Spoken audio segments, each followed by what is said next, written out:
So I welcome you all to let's crack UPSC CSC. So ये जो round up session है, इस round up session में पूरी अनअकैडमी की टीम जिसमें सुनील सिंह सर हैं, मधुकर कोटवे सर हैं, आशीर्वाद सर हैं, राहुल सर हैं, प्रतीक सर हैं, अभी जल्द ही सुमित सर भी ज्वाइन करेंगे और सिद्धार्थ अरोड़ा सर भी जो है वो भी ज्वाइन करेंगे।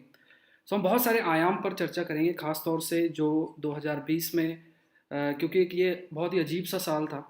ऐसा नहीं कि सिर्फ ये इंडिया के लिए बहुत अजीब सा था, अक्रॉस द वर्ल्ड बहुत सारे ऐसे चैलेंजेस जो हैं वो हमने देखे हैं, और ख़ास तौर से यूपीएससी के एग्ज़ामिनेशन में भी बहुत से आपको ऊपर चढ़ाव जो प्रिपरेशन है या पढ़ाने के तरीके हैं उसमें बहुत से चेंजेस आपको देखने को मिले हैं। तो हर एक एस्पेक्ट को डिस्कस करेंगे और जानने की कोशिश करेंगे कि क्या चीज़ें हम इस साल से सीख सकते हैं, क्या गलतियां जो थी जो इस साल की हैं वो नहीं करनी है 2021 में, जिससे कि एग्ज़ाम आपका ज़रूर से क्लियर हो। 2021 का जो है आपका एग्ज़ाम है ये ज़रूर से क्लियर हो, ख़ास तौर से हिंदी माध्यम के जो बच्चे हैं, क्योंकि हिंदी माध्यम के बच्चों के लिए सुनील सिंह सर या कोटवे सर हैं जो आपके लिए बहुत सी बातों को सामने रखेंगे भी, क्योंकि ज़्यादा या बड़ा इम्पैक्ट 2020 का ख़ास तौर से रूरल इंडिया में और हिंदी माध्यम के जो बच्चे हैं उन पर काफ़ी अधिक पड़ा है। और जो डिजिटल डिवाइड है, डिजिटल हैव्स और डिजिटल हैव नॉट्स है, उनके बीच का जो डिफरेंस है, उस वजह से यहाँ इम्पैक्ट आपको ज़्यादा देखने को मिला। तो बहुत से आयाम पर चर्चा करेंगे। पहला जो प्रश्न है मैं आशीर्वाद सर से शुरुआत करता हूँ। और सर, ये जो 2020 है, 2020 को आप जो है यूपीएससी के एस्पिरेंट के कंटेक्स्ट में किस तरीके से देखते हैं?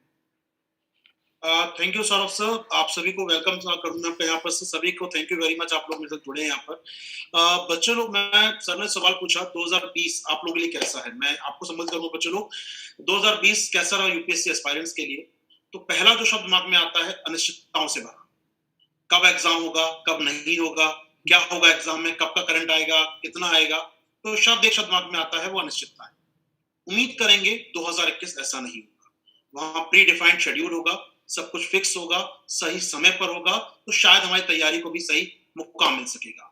2020 जो गया दोस्तों, उसकी बात हम करें यहाँ पर एक बात, तो एक निश्चित तौर पर थोड़ा अनसर्टन ईयर रहा। एग्जाम टाइम पे नहीं हुआ, कई बार डेट्स आई, कई बार डेट कैंसिल हुई। एग्जाम कैसे होगा, पेपर कैसा आएगा, कठिन आएगा, सरल आएगा, एग्जाम हो गया, उसके बाद कट ऑफ कितना आएगा, बहुत चैलेंज है। लेकिन एक अच्छी बात हमें सीखने को मिली सर, एग्जाम यूपीएससी ने कराया। बड़ी बात ये थी कि जो सही है, लग रहा सही था है। एग्जाम नहीं होगा, ये यूपीएससी डेडिकेशन दिखाया, डेडिकेशन एग्जाम होता है, आपका कैलेंडर ईयर नहीं बिगड़ने दिया जाए। तो एक बहुत अच्छी बात है, यूपीएससी के एंड ऑफ द डे निकल के हमारे पास आती है। यानी तैयार रहे, अगले साल कुछ भी हो, कोविड की नई साइकिल आ जाए, कोई थर्ड फेज आ जाए, फोर्थ फेज आ जाए, एग्जाम जरूर होगा। ये बहुत सीख मिलती है हमको यहाँ पर। दूसरी बात सर, बच्चों के स्तर पर आपने देखा, आपको लगा कि शायद यूपीएससी एग्जाम आसान कर देगा, बच्चे नहीं पढ़ पाए हैं, तैयारी शायद कम हो पाई तो एग्जाम आसान होगा। ऐसा कुछ नहीं हुआ। पेपर का जो स्टैंडर्ड था वैसा ही था जैसा यूपीएससी हमेशा पूछता था। और उम्मीद कर रहा हूं मेंस अभी 10 दिन बाद मेंस है, वैसा ही मेंस होगा जैसा कि लास्ट ईयर हुआ था। तो एक बहुत बड़ी बात है, एग्जाम के स्टैंडर्ड में यूपीएससी की डेडिकेशन में कोई अंतर नहीं आया इस पूरे में। तो निश्चित तौर पर आपकी तैयारियों को अंतर नहीं आना चाहिए। तैयारी बिल्कुल। 2019 में जैसी थी, 20 में है, वैसे 21 में होगी, उसी स्तर की, और शायद उससे भी टफ, क्योंकि अब कंपटीशन बढ़ रहा है। अब अनअकैडमी या अन्य प्लेटफॉर्म्स के जरिए ग्रामीण बच्चों तक, जो रूरल बैकग्राउंड के बच्चे, वहां तक फैसिलिटी पहुंच रही है। एग्जाम टफ होने, अब कंपटीशन टफ हो रहा है। एग्जाम तो वैसा ही होगा, कंपटीशन टफ होता जाएगा। तो 2020 की जो सीख मुझे लगता है मिलेगी यहाँ पर, वो यहाँ पर डेडिकेशन, यहाँ पर रहना पड़ेगा हमको इस फाइट के अंदर। एग्जाम टफ होगा, अच्छी बात है। आप देख ही रहे हैं, आपके आप 6 सितारे देख रहे हैं यहाँ पर, और जुड़ेंगे, सुमित सर बहुत जल्दी जुड़ेंगे, बाकी फैकल्टी जुड़ेंगे। अनअकैडमी पूरी टीम प्रयास कर रही है दोस्तों कि एंड ऑफ द जो अंतिम व्यक्ति खड़ा है माइल पर, वहां तक हम पहुंच सके, वहां तक हम पहुंच सके, शायद अच्छी एजुकेशन लेकर पहुंच सके। तो 2020 शिक्षा देके गया कि दूरस्थ गांव में रहने वाला बच्चा भी हमसे जुड़ सकता है, वो पढ़ सकता है। संसाधनों की कोई कमी नहीं है, संसाधनों की कमी नहीं है, बुक्स की कमी नहीं है, कंटेंट की कोई कमी नहीं है दोस्तों। पढ़िए आराम से। 2021 अच्छा मैसेज लेकर आ रहा है आपके लिए कि अब किसी में कोई अंतर नहीं है, बिल्कुल सबके सर, पास सोर्स है, बिल्कुल। सब पढ़ सकते हैं। तो और सौरभ ये सर, मैं यहीं पे एक बात छोड़ूंगा कह दो जी लास्ट में, जी जी सर। कि मौका है सबके पास। इस मंच के जरिए बहुत अच्छे मंच है, ऑनलाइन चैनल अकेडमी के हैं, स्पेशल क्लास हैं, प्लस क्लास हैं, सब अच्छे मंच हैं, और आप जुड़ सकते हैं उनसे। अच्छे एजुकेटर जो शायद ही बहुत रेडली लोगों को मिलते थे, वो आप तक पहुंच रहे हैं चैनल्स के जरिए। तैयारी बिल्कुल। कीजिए, कंपटीशन टफ बनाइए, और मजा आएगा। Thank you Saurabh sir. बिल्कुल, बिल्कुल सर। ये जो 2020 था, 2020 में अनअवॉइडेबल सर्कमस्टेंसेस थे, और सिर्फ एक के लिए नहीं था, बहुतों के लिए था, ऑलमोस्ट सभी के लिए था। सर सुनील सिंह सर, ख़ास तौर से जो हिंदी माध्यम के जो स्टूडेंट्स हैं, आप तो मतलब हज़ारों लाखों बच्चों से जुड़े रहते हैं। तो सबसे ज़्यादा जो दिक्कत अगर फेस करनी पड़ी है तो ग्रामीण क्षेत्र के जो लोग हैं या जो रूरल एरियाज़ में जो बच्चे हैं उनको थोड़ा सा ज़्यादा एक दिक्कत फेस करनी पड़ी है, चाहे वो डिजिटल लिटरेसी को लेकर है। डिजिटल लिटरेसी मतलब कि अगर आप चीज़ें एक्सेस भी करते हैं, मान लीजिए कि आपके पास मोबाइल है, आप ऐप डाउनलोड कर सकते हैं, बहुत सारी चीज़ें आपके पास फैसिलिटी है, लेकिन उसको यूज़ कैसे करना है, वो एक जो डिजिटल इलिटरेसी है वो एक बहुत बड़ा फैक्टर है। तो उसमें आपने कई सारे ऐसे लेक्चर्स लिए, जागरूकता बढ़ी, लेकिन आपके हिसाब से जो मेजर जो चैलेंज है 2020 के लिए, अ, उसने हिंदी माध्यम के बच्चों को कैसे तैयार किया 2021 के लिए? सर, यहाँ पर मैं थोड़ा-सा एक पहले अपनी बात कहना चाहूँगा कि अ, जैसे 2020 में जो चैलेंजेज़ रहे, आपने कहा जैसे कि डिजिटली कहीं न कहीं जो रूरल बैकग्राउंड के बच्चे हैं, वो थोड़ा मतलब उतने ज़्यादा क्या हम कह सकते हैं फ्रेंडली नहीं हैं। बट सर, यहाँ पर एक बड़ी अच्छी घटना हुई कि जब से अनअकैडमी आया, आप देखेंगे कि अनअकैडमी के आने के बाद वो जो बच्चे थोड़ा-सा फ्रेंडली नहीं थे, वो फ्रेंडली हो गए। समझिएगा, मैं एक आपको एग्ज़ाम्पल बताता हूँ कि जैसे बच्चों ने क्या देखा कि हमें अच्छे अध्यापक मिल गए। बच्चों ने ये देखा आप सब मिल गए, जैसे मधुकर सर हुए या जो है आशीर्वाद सर हुए, हम लोग हुए, तो उनको ये लगा कि हमें कुछ मिल गया। तो मुझे जो लगा 2020 में कि अनअकैडमी के माध्यम से हम लोगों ने बच्चों को लिटरेट कर ही दिया। यानी कि बच्चे कनेक्ट होने लगे कि कौन सा कोड यूज करना है, X code, Y code, Z code. और बच्चों में होड़ रही कि मतलब आप हमारा एडमिशन कराइए, तुम हमारा एडमिशन कराओ। तो कहीं ना कहीं मुझे ये लगता है कि जिन बच्चों ने स्वप्न देखे थे 2020 में, सर उनके लिए चुनौती नहीं रही। 2020 में उन लोगों को उनके स्वप्न के लिए एक आधार मिला कि वो सिविल सर्विसेज की तैयारी कर सकते हैं। उन बच्चों ने जबरदस्त किया। अभी आपने कहा कि हम लोगों को हजारों लाखों बच्चों ने देखा, सबको देखा, चाहे मैं हूं चाहे आप सब लोग हैं, ऐसा नहीं कि मैं कोई अकेला। तो हम सबको देखा, तो इसका मतलब है कि बच्चे, और खासकर जैसे मेरा और मधुकर सर का गांव के मतलब ऑब्वियस था, थोड़ा सा हिंदी होने के कारण हमारी जो रीच थी गांव तक पहुंची। तो जब इतने ढेर सारे बच्चे हमसे जुड़े तो हमें लगा ही नहीं कि हमारे गांव वाले बच्चे किसी से कम। हमें लगा कि ये तो भैया हाईटेक वाले हैं। ट्रस्ट करिएगा, ये मैं अपने दिल की बात बता रहा हूँ। वो बच्चे मुझे बिल्कुल, मुझे लगा कि बस इनके अंदर पावर ही पावर है और ये निकालने वाले। तो ये बहुत बड़ी एक स्ट्रेंथ हम लोगों के पास निकल करके, जिसको मैं अवसर मानूंगा कि यानी कि एक अवसर था, उस अवसर को इन लोगों ने लपक लिया है। और मेरा अपना मानना है कि 2021 में ये इसी अवसर को लपक करके और ये अपनी एक कहानी बनाएंगे। और जो अभी तक ये अंडर 100 अंडर 50 नहीं आ रहे हैं, ये 100% आएंगे। ये मेरा अपना सर मानना है कि अवसर के रूप में मैंने लिया। ठीक है ना, 20 में इनके सामने एक अवसर आया, इन्होंने लपक लिया, और 21 में ये रिजल्ट करेंगे, ये मुझे पूरा विश्वास है। और मैं यही कहना चाहूंगा सर। ठीक मधु है, मैं मधु बाधा के रूप में नहीं देखता हूँ सर। मधुकर सर, जैसे अब 2020 जो है, प्रैक्टिकल एस्पेक्ट में अगर देखा जाए, जो ग्रामीण क्षेत्र हैं या रूरल एरियाज़ हैं, तो एक तो आप एजुकेशन की भी बात करें, क्योंकि अगर कोई यूपीएससी की तैयारी भी करेगा तो बहुत निर्भर करता है कि वो कॉलेज में कैसे पढ़ा है, स्कूल लेवल पे उसकी पढ़ाई कैसे है। ये सब चीज़ें बहुत मैटर करती हैं। बिल्कुल, बिल्कुल। और फिर कहीं जाके आप यूपीएससी का सोचते हो।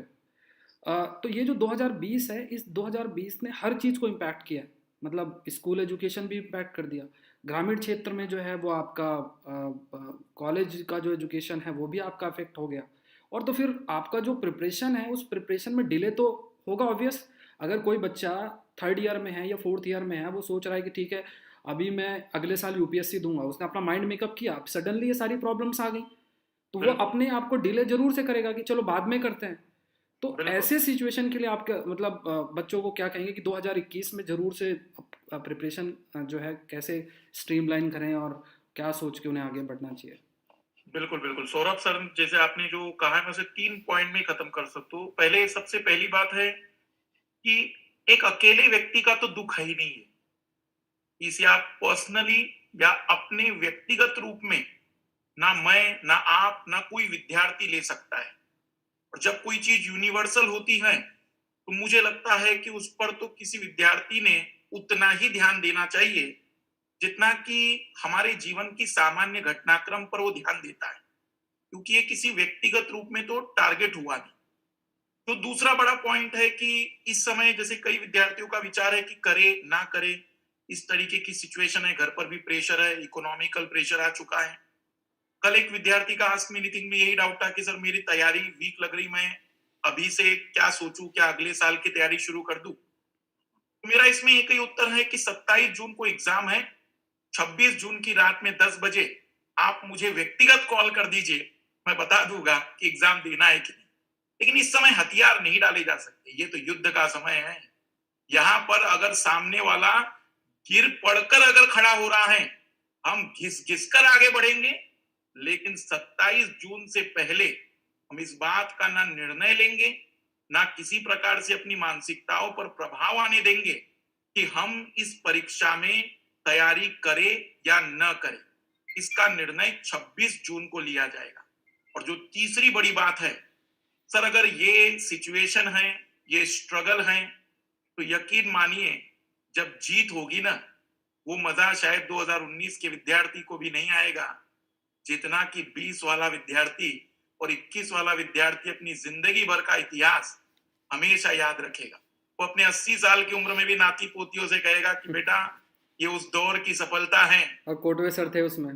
जिंदगी बचाने के लिए लड़ रहे हैं। बहुत बढ़िया, बहुत बढ़िया, बहुत बढ़िया सौरभ सर, बहुत बढ़िया। तो मुझे लगता है कि इन तीन बातों के आधार पर कोई भी विद्यार्थी हो, उसकी ये लड़ाई मतलब इसलिए नहीं जीतनी है कि केवल वो अपने लिए जीत रहा है, बल्कि इसलिए जीतनी है क्योंकि उसे आने वाले भविष्य में एक इतिहास भी निर्मित करना है।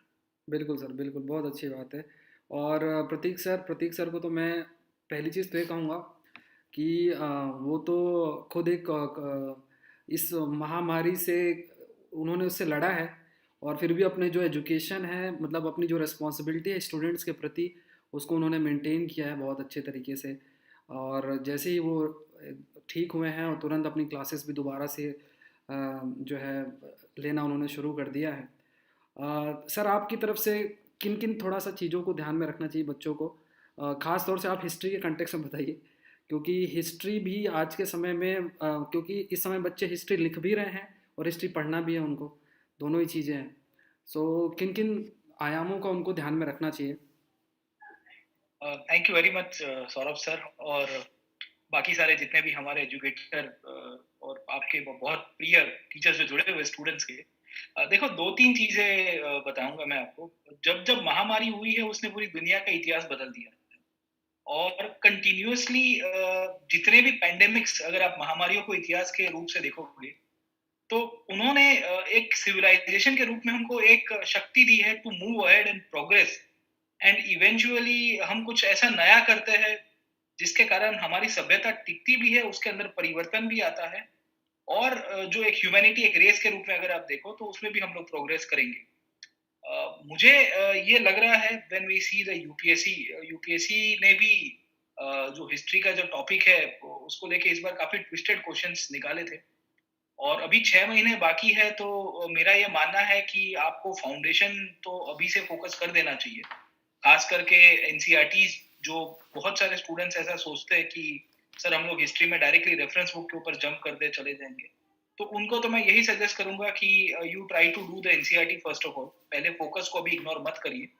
और एनसीईआरटी के अंदर भी जो नई वाली एनसीईआरटी है मेरे विषय के अंदर, हिस्ट्री के अंदर, आर्ट एंड कल्चर के अंदर, उनको मैं अभी भी कहूंगा कि दे आर मोस्ट इंपॉर्टेंट, क्योंकि इस बार की प्रीलिम्स के अंदर भी अगर आप एनालिसिस देखोगे तो जो कीवर्ड्स पूछता है यूपीएससी आजकल, वो कीवर्ड्स अभी एनसीईआरटी से निकाल के पूछने की शुरुआत की, वो आपको ज्यादातर रेफरेंस बुक्स के अंदर नहीं मिलेगा।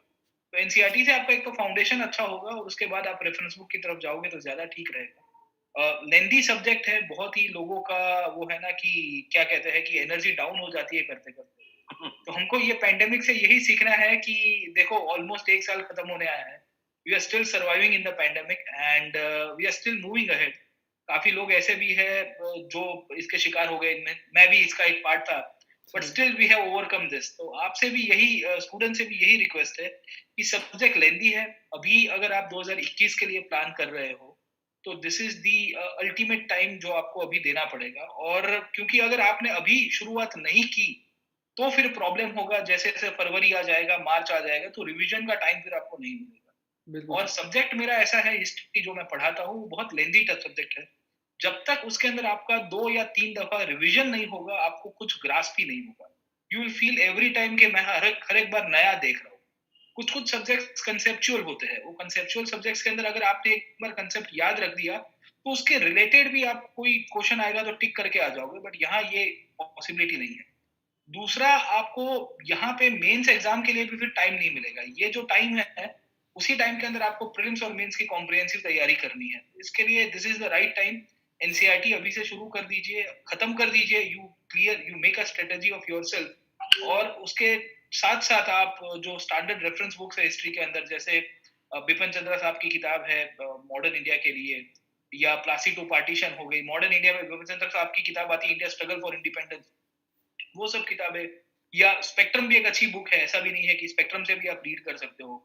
एंशिएंट के लिए आप एनसीईआरटी के साथ अपग्रेड कर सकते हो, और उसमें तमिलनाडु बोर्ड की किताबें भी अच्छी है। तो वैसी सब बुक्स को आपको पढ़ना पड़ेगा, और उसके लिए एक स्ट्रेटजी डिराइव जब तक नहीं करोगे तब तक फिर प्रॉब्लम हो गया। वरना तो फिर बहुत ही हैपहैज़ार्डली और बहुत ही अराजकता हो जाएगी आपकी तैयारी में। एक दिन बिल आप एंशिएंट करोगे, दूसरे दिन आप पॉलिटी करोगे, तीसरे दिन साइंस एंड टेक करोगे, तो फिर कोई स्ट्रेटजी नहीं बनेगी तो बिल्कुल, मतलब बिल्कुल नहीं। सर। अगर सर पिछली बार जो हमारा इंटरेक्शन हुआ था, तो उसमें आपने कुछ ऐसे क्वेश्चंस थे जो आपके हिस्ट्री के इस बार के प्रीलिम्स में आए थे, जैसे एक रुक्मा बाई पर क्वेश्चन आया हुआ था, हाँ। और उसमें ये था कि कहाँ से पूछा गया, क्या क्या, हम्म। तो इसमें बीबीसी की डॉक्यूमेंट्री आई थी। और अच्छा, अच्छा। एक ये उलगुलान करके एक क्वेश्चन आया था, कुछ उलगुलान, हम्म। ये टाइम्स ऑफ इंडिया में फरवरी 28 2020 में आर्टिकल था। अच्छा, और अच्छा। एक परमितास करके एक क्वेश्चन आपका आया था संडे को, गार्जियन का जो पेपर आता है, how Lord Rama reached China, August 8 2020। Okay. अब आप बताइए कि इस टाइप के क्वेश्चंस आपके हिस्ट्री से पूछे जा रहे हैं। अब सर ऐसा है कि पहले यूपीएससी के अंदर लोगों को लगता था कि ये 2-3 किताब पढ़ के ही आपके आंसर मिल जाएंगे। ओके, बिल, जो मैंने आपको पहले भी लिस्ट में बताया। अब जैसे आप रुक्माबाई केस की बात बता रहे हो, तो उसको लेके क्या था कि प्लासी टू पार्टीशन जो किताब है, मैंने अभी आपको बताया, उसके अंदर ये टॉपिक दिया हुआ है सोशल रिफॉर्म्स के अंदर ही। तो स्टोरी ये है कि पहले लोग कहते थे कि खाली एक स्पेक्ट्रम पढ़ लो या मॉडर्न इंडिया की बिपिन चंद्र साहब की किताब पढ़ लो और हो जाएगा। अब वैसी कंडीशन नहीं है। एक विषय के ऊपर ही आपको एक नहीं मल्टीपल बुक्स पढ़नी पड़ेगी, तब जाके आपके राउंड अबाउट क्वेश्चन होंगे। परमितास का क्वेश्चन जो है वो बुद्धिज्म के ऊपर है, और वो डेप्थ के अंदर पूछा है, बहुत बिल्कुल, डेप्थ के अंदर पूछा है। अब ये चीज दर्शाता है कि आप पहले बुद्धिज्म के ऊपर, बुद्धिज्म क्या है, किस किस तरह से उसकी आइडियोलॉजी डेवलप हुई, या आप ज्यादा से ज्यादा त्रिपिटक पढ़ के जाते थे, धम्म पिटक, अभिधम पिटक एंड वो है ना विनय पिटक पढ़ के और चले गए। उसके बाद बच्चों को भी लगता था कि इसके इर्द गिर्द आएगा। अब बुद्धिस्ट लिटरेचर के अंदर भी वो महायान के अंदर जा रहा है, हीनयान के अंदर जा रहा है, और डेप्थ के अंदर। परमितास का जो भी प्रश्न है वो आर्ट एंड कल्चर के अंदर है, और उसके अंदर भी अगर आप देखें तो आर्ट एंड कल्चर की एक standard reference book Nitin Singhania साहब की आती है। वो किताब के अंदर भी ये परमितास के बारे में दिया है, ऐसा नहीं है कि नहीं दिया हुआ है। रही बात उलगुलान की, तो उलगुलान का जो मुंडा, उलगुलान का जो टॉपिक है, वो भी आपको ये पार्टीशन के अंदर मिल जाएगा, प्लासी टू पार्टीशन। तो अभी ऐसा हो रहा है कि UPSC is diversifying the nature of questions and they are asking from multiple sources. बिल्कुल, बिल्कुल तो सर। कुछ कुछ तो आपको क्या न्यूज़पेपर्स के अंदर वही टॉपिक मिल रहा है, पर कभी-कभी क्या होता है कि you can not read multiple newspapers for just for history and art and culture, है ना? बिल्कुल, बिल्कुल, एक द हिंदू में फ्राइडे का या संडे का कुछ आर्टिकल का एक एक्स्ट्रा सप्लीमेंट कॉपी आया तो आपने पढ़ लिया, चलो जनरली संडे को थोड़ा कल्चरल पर्सपेक्टिव से एक सप्लीमेंट आ जाता। बट उसके सिवाय आप क्या करोगे? तो उसके लिए तो जो स्टैंडर्ड रेफरेंस बुक है, हाँ वही पढ़ना उसके है। अंदर कुछ-कुछ कंसेप्चुअल वर्ड्स मिलेंगे, उसमें आपको डेप्थ में भी जाना है, खुद का रिसर्च भी लगाना है। या आप जो एक किताब पढ़ रहे हो उसकी जगह एक्स्ट्रा एक और सोर्स आपको पकड़ना पड़ेगा। 2 किताबों का मिक्सचर करके अब आपको तैयारी करनी बिल्कुल सर। है। ये थंब रूल हो गया है, और इसके लिए मैं कहूँगा कि हिस्ट्री को पहले पकड़िए, क्योंकि बहुत लेंदी हो जाएगा। अगर आप फिर मार्च अप्रैल में सोचोगे तो फिर वो है ना कि प्रॉब्लम होगा। बिल्कुल, बिल्कुल। राहुल सर, प्रीलिम्स में क्योंकि आपने तो जो भी अटेम्प्ट दिए हैं उसमें प्रीलिम्स में तो आपने बहुत हाई स्कोर किया है, राहुल सर, तो इसमें जैसे ये था 2020 का भी जो प्रीलिम्स आपका आया था, तो उसमें था कि यूपीएससी थोड़ा सा दया करेगा कोरोना के उसमें, बट दया की जगह और ही ज़्यादा डिफ़िकल्ट हो गया। सो इस पेपर को देखते हुए जो बेसिक पॉइंट्स कुछ जो प्रीलिम्स के लिए हमको ध्यान में रखने चाहिए 2021 के लिए, वो आपके हिसाब से क्या क्या क्या चीज़ें हैं? Thank you Saurabh sir. And जैसा कि 2020 का जो पेपर था, उसको अगर हम स्टडी करें तो ऐसा कोई लीक से बिल्कुल हटके नहीं था। यूपीएससी ने जो अपना स्टैंडर्ड है, हमेशा जो स्टैंडर्ड रहता है, उसको कंटिन्यू रखा।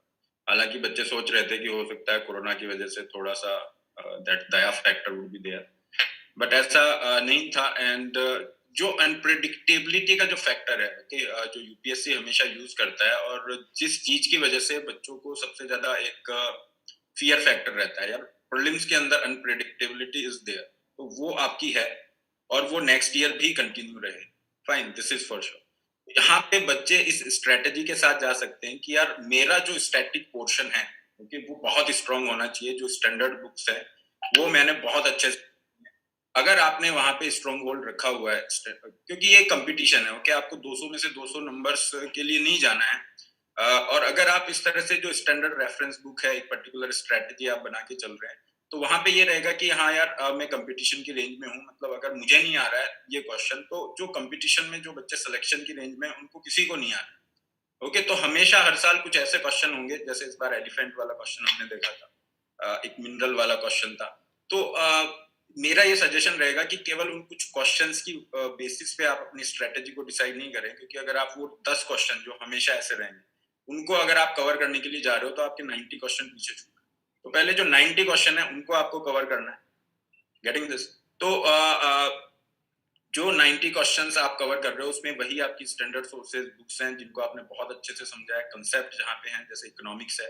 उसमें कंसेप्ट्स आपने समझे हैं, जहाँ पे आपके फैक्ट्स हैं वहां पे आपने शॉर्ट नोट्स बना के उनको रिवाइज किया है, जितना मल्टीपल आपने रिवीजन उनको करना है उतनी आपकी एक्यूरेसी रहेगी और आपका कॉन्फिडेंस रहेगा, नेगेटिव मार्किंग कम रहेगी। करंट अफेयर का एस्पेक्ट है जो चैलेंजिंग रहता है, तो उसमें आप डेली बेसिस पे अपना 1 घंटा या कुछ ऐसा करंट अफेयर कर सकते हो, लास्ट में जो कंपाइलेशन है उनके थ्रू आप हेल्प ले सकते हो। तो ओवरऑल मैं यही कहूंगा, स्ट्रेटेजी आपको यही रखनी है कि स्टैटिक पोर्शन को बहुत स्ट्रांग बनाना है, करंट अफेयर को डेली बेसिस पे या वीकली बेसिस पे जो भी है आपकी स्ट्रेटेजी उस तरह से कवर करना है, और जो 10% है उसके पीछे भागने की बजाय पहले 90% को कवर कर लो, जब वहां पे कॉन्फिडेंस हो फिर 10% बिल्कुल बिल्कुल सर। आशीर्वाद सर, डिसिप्लिन की सर बात। सौरभ सर, मैं एक आपकी जगह एक सवाल लूंगा प्रतीक सर से। बिल्कुल बिल्कुल सर। प्रतीक साहब, आप परमिशन दें सौरभ सर मुझे ना? बिल्कुल बिल्कुल सर, बिल्कुल। क्यूरियोसिटी मेरे अंदर है, क्योंकि प्रतीक सर ने अच्छा एनालिसिस किया हिस्ट्री का। बिल्कुल सर। तो प्रतीक सर, मुझे मैं हिस्ट्री का छात्र नहीं हूं तो मैं पूछने का अधिकार रखता हूं आपसे। जैसे हमने देखा लगभग 19-20 क्वेश्चन थे हिस्ट्री, आर्ट एंड कल्चर मिला के इस बार भी, तो आपने कहा कि नए सोर्सेज आ गए हैं, और हम लोग डिस्कस भी करते हैं कई बार बच्चों से कि हर जगह नए सोर्स हम देख रहे हैं, लेकिन ये यूपीएससी कट ऑफ है 50% नियर बाय मान लें हम लोग, तो अगर मैं मान के चलता हूँ जो ट्रेडिशनल स्टफ हम लोग पढ़ते थे अब तक या पढ़ा रहे हैं हम लोग, क्या उससे पढ़ के 50% क्वेश्चन नहीं हो पाएंगे? कि उनको मल्टीपल टाइम्स पढ़ा जाए तो मुझे लगता है 20 में शायद 13 to 14 क्वेश्चन वो स्पेक्ट्रम में भी हैं, मे बी वो बिंजतरा मिल जाएंगे, सुमित सरकार, ग्रोवर, व्हाटएवर जो बच्चे पढ़ते होंगे, सुनील सर भी जॉब एक्सपीरियंस का, मुझे लगता है कि 60% कंटेंट तो हमेशा उसके अंदर है। और गुलाम वाला क्वेश्चन मुझे लगता है कि एक आध बुक मैंने कभी नहीं पढ़ा जो आपने बताया, वो हर बुक में है उसके अंदर। नहीं सर, हर बुक में है, दुनिया की सबसे जो गाइडें आती है ना सर, जो गाइड उसमें भी है सर। तो मैं जानना चाह रहा हूँ कि पर्टिकुलर इस नई बुक की ओर जाएं या पुरानी बुक को ही मल्टीपल टाइम्स पढ़ के एटलीस्ट 60% क्वेश्चन हम लोग सिक्योर कर लें अपने बच्चों का। सवाल भी होगा मेरी तरफ से, मैं पूछ रहा हूं आपसे। नहीं, अच्छा क्वेश्चन है सर आपका, बहुत अच्छा सर। दो प्रकार की इसमें चीजें हो रही है एक्चुअली। जो स्टैंडर्ड रेफरेंस बुक्स है उसमें से अगर जैसे मॉडर्न इंडिया की मैं बात कर देता हूँ, तो मॉडर्न में ऐसा हो रहा है कि आउट ऑफ 10 क्वेश्चंस अगर 10 प्रश्न पूछे तो 5 तो आपको स्टैंडर्ड बुक्स के अंदर मिल जाएंगे जो हम लोग पढ़ते आ रहे हैं या बच्चों को रेकमेंड करते आ रहे हैं, पर बाकी के जो 3-4 क्वेश्चंस है अब वो बाहर से आने शुरू हुए, और वो बाहर में एक्चुअली ये जैसे प्लास्टिक टू पार्टीशन नाम की जो किताब है आज से 2-3 साल पहले ज्यादा रेफर नहीं होती थी, और जनरली हिस्ट्री ऑप्शनल के स्टूडेंट्स को हम रेकमेंड भी करते हैं कि एक पर्सपेक्टिव डायमेंशन मिलता है। अब उसमें से फैक्ट निकाल के क्वेश्चन को बनाना ये बहुत ही मतलब कॉम्प्लिकेटेड चीजें हो जाती है, क्योंकि क्या है कि जो स्टैंडर्ड जैसे स्पेक्ट्रम हो गई, ज्यादातर बच्चे वही रेकमेंड करते हैं या पढ़ते भी उसको भी, तो उसमें यही है कि उसमें फैक्ट दिया हुआ है पर यूपीएससी उसके बाहर का अब निकाल रहा है। तो यही हो रहा है कि जो 3-4 क्वेश्चन का कटिंग एज आपको जो चाहिए होगा वो नहीं मिलेगा, क्योंकि स्पेक्ट्रम भी आप रिटेन करने की कोशिश करोगे उसमें से तो कितना आपको रिटेन हो पाएगा, कॉस्ट बेनिफिट अगर आप देखें। दूसरी किताबें थोड़ी जो लिखने का तरीका होता है वो भी ऑथर का बदलता रहता है, स्टोरी लाइन फॉर्मेट जिसे हम लोग कहते हैं। तो कभी कभी क्या होता है कि जो स्टूडेंट्स थोड़े एक्सपीरियंस है, जिन्होंने 2-3 दफा पढ़ ली है, उन लोग को भी डिमांड ये होती है कि सर अब हमको थोड़ा एक्सपांड करके पढ़ना है। तो फिर अभी क्या हो रहा है कि डाइवर्सिफिकेशन में तो यही है कि 2 किताबों का मर्जर तो करना ही पड़ेगा, क्योंकि you can not leave 2 questions और 3 क्वेश्चन, क्योंकि आपको पता है कि यहाँ से सोर्स आ रहा है। पिछले 3 साल से मेंस जीएस के अंदर और इंक्लूडिंग प्रीलिम्स के अंदर, हिस्ट्री की मैं बात करूं मॉडर्न में, तो Plassey to partition has been the favourite topic. इसके सिवाय आपको कुछ टॉपिक आपको ये सुमित सरकार से भी पूछने शुरू किए हैं। सुमित सरकार की किताबें वो भी जनरली ऑप्शनल के लिए ही रिकमेंड करते थे कि भैया पहले 2014 के पहले या 2010 के पहले बहुत स्टूडेंट्स सुमित सरकार को रेफर भी किया करते थे, बट नाउ इतना नहीं कर रहे हैं। अब ऐसा चीजें हो रही है, तो इसमें यही होगा कि either when the students join institutions, मतलब जैसे हमारे साथ कहीं पे जुड़े हुए होते हैं, तो हम लोग तो क्या जब नोट्स भी बना के देते हैं, तो एज ए टीचर हमारा कर्तव्य होता है कि we refer all the standards books, हम लोग खुद रिसर्च करते हैं, तब जाके हमारी नोट्स कंपाइल होके हम लोग उनको शेयर करते हैं। या फिर जब वो लोग सेल्फ स्टडी करने की जब बात आती है, तो उनको बहुत ही क्लियर कट हम लोग कहते हैं कि देखो इस तरह से ही होगा, एवरी क्वेश्चन मैटर्स। और कभी कभी क्या होगा कि वही बुक से अगर 2 3 4 क्वेश्चंस आ गए, तो फिर आपकी प्रीलिम्स में प्रॉब्लम हो जाएगा और निकलेगा नहीं। You can not attempt, at least आप 10 में से 6 क्वेश्चन तो अटेम्प्ट करने चाहिए ना, क्योंकि गलत होने की भी संभावना उतनी एक रहेगी। चीज और ऐड करना, सप्लीमेंट क्वेश्चन है, छोटा सा लूंगा था, राइट। सप्लीमेंट क्वेश्चन है केवल। जब हम बच्चों को एक बार ये बात बोलते हैं कि एक बुक को मल्टीपल टाइम्स पढ़ें और डिफरेंट सोर्सेज को फिर एक ही बार पढ़ पाएंगे बच्चे, मैं 2 3 बुक्स उनको बताता हूँ, तो क्या उनका स्ट्रेटेजी हो फिर यहाँ पर 2021 में को एक बुक को कई बार पढ़ना है या 2 3 बुक को पढ़ना है, इनको मान के चलना है? सर अभी इसमें ये 2 स्ट्रेटेजी कर सकते हैं। से फॉर एग्जांपल उन्होंने एक बुक तो बेस बुक बना दिया। से चलो मेरे विषय के अंदर मैं बताता हूँ कि किसी कोई स्टूडेंट है, एक्स स्टूडेंट है, उसने स्पेक्ट्रम को बेस बुक बनाया मॉडर्न इंडिया के लिए। So what he needs to do is कि पहले उसको बेस बुक बना दे। उसमें से जब उनका कंसेप्ट क्लियर हो गया है कि ये पूरी स्टोरी लाइन है हिस्ट्री की, पहले में यूरोपियंस का है, फिर ब्रिटिश कन्क्वेस्ट हुआ, फिर अंग्रेजों ने किस प्रकार के परिवर्तन लाए, उसके बाद वही का वही चैप्टर अगर वो दूसरी रेफरेंस बुक में देखेगा, तो उनको थोड़ी अंडरस्टैंडिंग आ गई होगी हिस्ट्री की। वहां से जो फैक्ट है वो नोट्स के अंदर कन्वर्ट कर सकता है। This is the ultimate, I can say the middle path. मतलब जैसे बुद्ध कहते हैं ना कि मध्यम प्रतिपदा, कि आप ज्यादा एक्सट्रीम ना करो, अति सर्वयति वर्जयति, कि आप जब एक्सट्रीम करने जाओगे तो फिर आपका डिक्लाइन हो जाएगा। तो आप फिर 2 2 3 3 दफा तो उसको पढ़ नहीं पाओगे, तो उसमें से थोड़ा एक्सट्रैक्ट निकाल दो उसका जो क्रक्स होगा जो दूसरी बुक का, और आपकी नोट्स के साथ या जो आपने मेन बुक बनाई उसके अंदर ऐड कर दो। तो उसके क्या होगा कि सप्लीमेंट हो जाएगा। थोड़ी मेहनत और लगेगी उनको, बट यूपीएससी में तो मेहनत के सिवाय कोई और ऑप्शन है कोई नहीं नहीं। है सर, शॉर्टकट कोई नहीं है। सुनील सर यहाँ पे कुछ add करो। सुनील सर कुछ करें। सर ने मेरा रेफरेंस लिया था तो मैं 1 मिनट बोलना चाहूंगा सर इस पे। मेरे ही अपनी देखिए, ये मुझे लगता है हम सब अध्यापक है और सबकी स्ट्रेटजी अलग होती है। सर ने जबरदस्त बताया सर की स्ट्रेटजी क्या है कि यहाँ से एक भी प्रश्न बाहर नहीं जाएगा सर की स्ट्रेटजी से।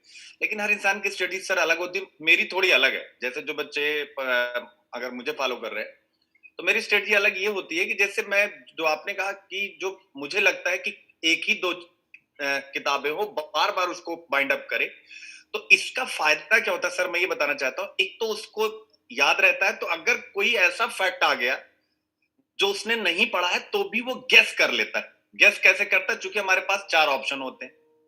अरे भाई हमारे पास 4 ABCD होता है ना, तो हमारे पास जब ऑप्शन होते हैं तो हम गेस लगा लेते हैं। मेरा अपना स्टार्टिंग से मानना रहा है कि जैसे जो मेरी स्ट्रेटजी रही यूपीएससी की, और लगातार मैंने प्रीलिम्स निकाला, इंटरव्यू दिया, सर मेरा अपना स्पष्ट रहता था व्यक्तिगत। और अब हम लोग बच्चों के साथ, आप सब भी महान एक्सपीरियंस वाले हैं, तो ऐसा नहीं कि मैं अपनी बात कर रहा हूँ, लेकिन स्ट्रेटजी यहाँ पर मेरा अपना मानना होता है कम पढ़ें और इतनी बार रिवीजन करें कि एग्जामिनेशन हॉल में मिनिमम, यानी सब प्राप्त करने की बजाय कुछ प्राप्त कर ले। ये मेरा अपना मानना होता है। बाकी सर सबके मतलब सर, वही मैं- देखो, लिमिटिंग ऑफ सोर्सेज तो सर मैटर करेगा ही, पर सौरभ अभी सर- ऐसा है कि you need to expand your sources little bit from the traditional ones. Sir आपकी बिल्कुल एकदम बिल्कुल, solid। बिल्कुल। पारंपरिक सर। रूप से अगर आप जाओगे तो प्रॉब्लम होगा। थोड़ा फैलो, पर उतना भी ना फैलो कि काबू के बाहर हो।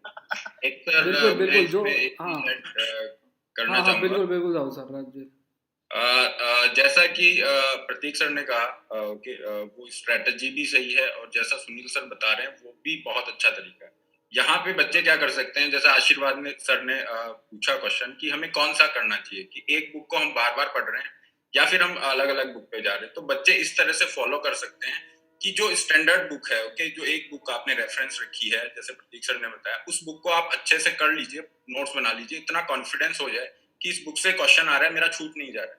ओके, उसके बाद आप अपना बिल्डअप कीजिए, उसके बाद अपने सोर्सेज को एक्सटेंड कीजिए, जो प्रतीक सर कह रहे हैं इस तरह के सोर्सेज, तो फिर उसके बाद में आप अपने सोर्स को एक्सटेंड करना स्टार्ट कीजिए। अदरवाइज बच्चे क्या करते हैं, कोई पहले ही सोर्सेज को एक्सटेंड करना स्टार्ट करते हैं, हाँ, और फिर सही बात। प्रेशर हो जाता है। राहुल सर आपने अच्छी बात बताई। स्टैंडर्ड बुक होती है वो कंप्लीट नहीं होती, तो वो नहीं करना है। यहाँ पे मैं तो यही सजेस्ट करूंगा कि बच्चे स्टैंडर्ड बुक को कंप्लीट करें, फिर उसके ऊपर अपने सोर्सेज को एक्सटेंड करें। डेफिनेटली कुछ एरियाज हैं जहाँ पे सोर्सेज एक्सटेंड करने की रिक्वायरमेंट है। जैसे प्रतीक सर ने कहा कि बुद्धिज्म से ऐसे क्वेश्चन पूछ रहा है और हर साल पूछ रहा है, तो वहां पे अपने सोर्सेज एक्सटेंड कर। This should be the way. Sir यहाँ जितने भी एक पॉइंट सर, मैं- हाँ चलिए सर। तो आप लोगों से रिक्वेस्ट करूंगा कि एक छोटी सी बात जो मुझे लग रही है यहाँ पर, हाँ जैसे दो तरीके के स्टूडेंट है, एक है सेल्फ स्टडी वाले और एक है जो पूरी तरह से क्लासेस कर रहे हैं, फिर वो अनअकैडमी के भी स्टूडेंट हो सकते हैं या किसी और प्लेटफॉर्म के भी हो सकते हैं। जो सेल्फ स्टडी वाले स्टूडेंट हैं, मेरा उनके लिए जो मतलब सजेशन होता है कि जैसे प्रतीक सर ने कहा कि थोड़ा सा एक्सपांड करना चाहिए अब हमें, तो मैं यहाँ कहता हूँ कि भाई एक स्टैंडर्ड बुक और एक सब्जेक्ट एक्सपर्ट जो इस समय आपके पास ऑनलाइन में, ऑफलाइन में या फिर पेमेंट वाले किसी भी प्लेटफॉर्म पर होगा, तो अगर एक स्टैंडर्ड बुक और एक एक्सपर्ट है, क्योंकि एक्सपर्ट इसलिए है क्योंकि वो 5 किताबें ऑलरेडी पढ़ चुका है, तो मुझे लगता है कि एक एक्सपर्ट और एक स्टैंडर्ड बुक, इन दोनों को मिला दीजिए। अब 100% ना सही 80% का कॉम्बिनेशन बनना चाहिए। इसलिए इसका जो सिंपल सा होगा, जो सेल्फ स्टडी कर रहे हैं वो ऑनलाइन में बहुत सारे एक्सपर्ट हैं, इस प्लेटफॉर्म पर बहुत सारे एक्सपर्ट हैं, और एक स्टैंडर्ड बुक, एक बेहतर सॉल्यूशन।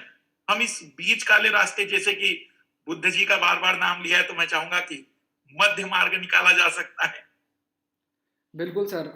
बिल्कुल बिल्कुल। एक चीज़ जो मैं थोड़ा सा एक्सटेंड करना चाह रहा हूँ कि अभी जो पैटर्न भी जो चेंज हुआ है, जैसे सर ने हिस्ट्री की बात की, हिस्ट्री की लिमिटेशन है। लिमिटेशन इन द सेंस कि क्वेश्चन कहाँ से पूछा जाए, मतलब उसमें आप नहीं पढ़ सकते हो। क्वेश्चन पूछने के बाद फिर हम सोर्सेज डिसाइड करते हैं। सोर्सेस के बेसिस पर क्वेश्चन आएगा कि नहीं, वो नहीं, उसका कोई गारंटी नहीं। तो जैसे आशीर्वाद सर ने कहा, राहुल सर ने कहा, सबने कहा, तो एक सोर्स तो हमने फिक्स कर दिया। अब हमें ये देखना है कि रिटर्न हमें मैक्सिमम कहाँ से मिलेगा। रिटर्न हमें मिलेगा environment, science and technology, 45 questions in area से आ रहे हैं। एग्रीकल्चर स्पेसिफिक जो है फोकस किया गया है, मतलब इस बार 7-8 क्वेश्चन उसमें थे। मैंने तो पूरा रिसर्च इसमें किया हुआ है, जैसे किस दिन तारीख का किस पेपर में कौन सा टॉपिक आया हुआ है। सो मैं थोड़ा सा शायद स्टूडेंट्स को भी बेनिफिट हो जाएगा इससे। 2-3 चीज़ें मैं शेयर कर देता हूँ। जैसे एक वोल्गा रिवर पे क्वेश्चन आया था सितंबर के मंथ में, तमिलनाडु के स्टूडेंट इस रिवर में डूबे थे, रशिया के पास में। आप ये मानिए, कार्बन नैनो ट्यूब के ऊपर साइंस डेली मार्च 9 2020 में आया था। ड्रोन यूज इन एग्रीकल्चर जो है वो जनवरी 10 2020 द हिंदू में। इवॉल्व लीसा साइंस डेली space.com में। Pneumococcal vaccine January 15 2020 the Hindu में। इसी तरीके से बेंजीन पॉल्यूशन बायोचार आया था डाउन टू अर्थ मैगजीन में। कोल एस डाउन टू अर्थ मैगजीन सितंबर। और अगर आप जाएं तो ये एक और कई सारी, जैसे शेड्यूल 6 ऑफ WPA, वो तो सबको पता है, वो आपका जुलाई 26 2020 में आया था। ऐसे बहुत से क्वेश्चंस अगर आप पिक करें तो क्वेश्चंस यूपीएससी जो एक, मेरे हिसाब से जो अभी देख रहे हैं, जो अभी पैटर्न बदला हुआ है कि आपके अंडरस्टैंडिंग, मतलब वो ऐसे स्टूडेंट्स शायद नहीं देख रहे हैं कि जो जिनको हमने कुछ पढ़ा दिया है और वो रट के गए और वो वहाँ लिख के आ गए या उसी से क्वेश्चन आ जाए। माइंड को ट्रेन करना, और माइंड तब होगा जब हमने स्टैटिक चीज़ें पढ़ ली, अब जो आसपास हमारे चल रहा है उस पर हम अप्लाई कर रहे हैं, उसको यूज़ कर रहे हैं, उसके बारे में, चाहे वो एनवायरनमेंट का हो, चाहे वो IR का हो, चाहे एग्रीकल्चर का हो, चाहे वो हिस्ट्री का हो, चाहे वो किसी भी सब्जेक्ट का हो, उसका जो एप्लीकेशन है उस पर प्रश्न, चाहे वो मेंस में आप देख लीजिए, माउंटेन इकोलॉजी पर क्वेश्चन है आपका लगातार मेंस में पूछा हुआ है, या अर्बन फ्लडिंग पर क्वेश्चन है, किसी भी एरिया से जो क्वेश्चंस बन रहे हैं वो एप्लीकेशन बेस्ड क्वेश्चंस बन रहे हैं। तो यहाँ पे जैसे एक बहुत अच्छी पॉइंट प्रतीक सर ने, सुनील सर ने, सबने कहा कि हमें रिसोर्सेज को लिमिट करना है। रिसोर्सेज हमने एक लिमिट कर दिया। लिमिट करने के बाद अब हमें जो ध्यान में रखना है, जैसे अगर हिंदू का सेशन चल रहा है, कोई भी, चाहे आशीर्वाद सर ले रहे हैं या फिर सुनील सर ले रहे हैं, कोई भी अगर सेशन ले रहा है, तो उसको जब आप पढ़ रहे हो तो अपने जो बेसिक नॉलेज जो आपने सीखा है उसको उस कौन सा स्टैटिक टॉपिक जो है वो डिराइव होगा। जैसे सुनील सर ने अपने हिंदू के सेशन में कई बार कोई टॉपिक चल रहा है और उससे आपका पूरा एक्सप्लेनेशन जो है, क्या इशू निकल सकता है, उस पर चर्चा की। आशीर्वाद सर ने भी कई बार से चर्चा की। मैंने भी चर्चा की। मतलब हो क्या रहा है, जब करंट अफेयर आप पढ़ते हैं तो उस पे लिखा होगा यूपीएससी, एसएससी, बैंक, मतलब सारे एग्जाम के करंट अफेयर। आप ऐसा नहीं है, एसएससी का डिमांड अलग है, बैंक का डिमांड अलग है, दूसरे एग्जाम का डिमांड बहुत करंट का अलग महत्वपूर्ण है, बात, बहुत और महत्वपूर्ण। यूपीएससी का डिमांड अलग है। तो जब तक हम अपने स्टैटिक का नॉलेज करंट इश्यूज और इवेंट्स पर अप्लाई करना नहीं सीखेंगे, तब तक डिफिकल्टीज होंगी, क्योंकि यूपीएससी को भी साफ साफ इस चीज़ का पता है कि सभी का माइंड ट्रेन किया जा रहा है। अब वो हम कैसे चीज़ों को ले रहे हैं, एटलीस्ट 2 इयर्स की जो चीज़ें चल रही हैं उन पर हमें काफ़ी अच्छा पकड़ जो है वो मौजूद होना चाहिए। ये मेरा मानना है। जो बहुत अच्छी बात सर, आप ही की बात में बस एक बात मैं और मतलब करूंगा, जो मैं अक्सर मैं बताता रहता हूँ, जो आपने बोला ना एप्लीकेशन, मुझे लगता है ये एप्लीकेशन एक ताबीज है। ताबीज समझते हैं ना, एस्ट्रोलॉजी ताबीज, हम हिंदुस्तानी लोग थोड़ा ताबीज वाबीज, और सर आपके इतिहास में तो संदो सभ्यता से ही लोग ताबीज पहनने लगे थे। तो जो ताबीज है, ये जो एप्लीकेशन है ना, अगर ये एप्लीकेशन नहीं आया इनको, खासकर जो, अब मैं क्या बताऊं, सभी बच्चों को, चाहे English medium Hindi medium, application का मतलब पढ़े हुए का यूज कर, जो आपने बोला ना कि एप्लीकेशन सबसे मैटर करता है, क्योंकि उन्हें आईएएस चाहिए सर। जैसे आपने कहा ना एसएससी का एग्जाम नहीं, ये एग्जाम नहीं है, उन्हें आईएएस चाहिए। तो इसका मतलब है कि किताब के अंदर जो रट के आ रहा है, ये यूपीएससी नहीं है, वो इसके बाहर का है। मुख्य परीक्षा आप उठा के चेक कर लीजिए, कोई भी चीज ऐसी नहीं जो आप पढ़ के जाओ, चाहे आप स्टैटिक पढ़ के जाओ, चाहे जो पढ़ जाओ, कुछ भी नहीं, घुमा देता है आपको। ठीक। एप्लीकेशन मुझे लगता है सर सबसे ज्यादा मैटर करता है। जो ठीक। अप्लाइड है वही निकल रहे हैं, जो अप्लाइड नहीं है वो नहीं निकल रहे। मैं एक छोटा उदाहरण और दूंगा सर। मैंने 3rd रैंक प्रतिभा वर्मा जी का इंटरव्यू किया, और मैंने 20वीं रैंक का भी किया यहीं पर अन अकेडमी पे। तो प्रतिभा जी ने क्या बताया, जरा वो लाइन सुनिएगा, बच्चों ने भी देखा है तो उनको और कनेक्ट हो पाएंगे। उन्होंने कहा कि मेरे इथिक्स के नोट्स केवल 4 पेज में थे। प्रीलिम्स का पूरा जो मैंने इसका ये मतलब नहीं कि उन्होंने इथिक्स विस्तार से पढ़ा नहीं होगा, लेकिन फाइनली उनको लगा कि इसका एसेंस केवल 4 पेज में आ सकता है। तो बिल्कुल। इसको बोलते हैं एप्लीकेशन सर। और जब आप एप्लीकेशन करते हैं तो आपकी पर्सनालिटी ट्रांसफॉर्म होती है, और जब आपकी पर्सनालिटी ट्रांसफॉर्म होगी तो सिलेक्शन आपके पास आएगा।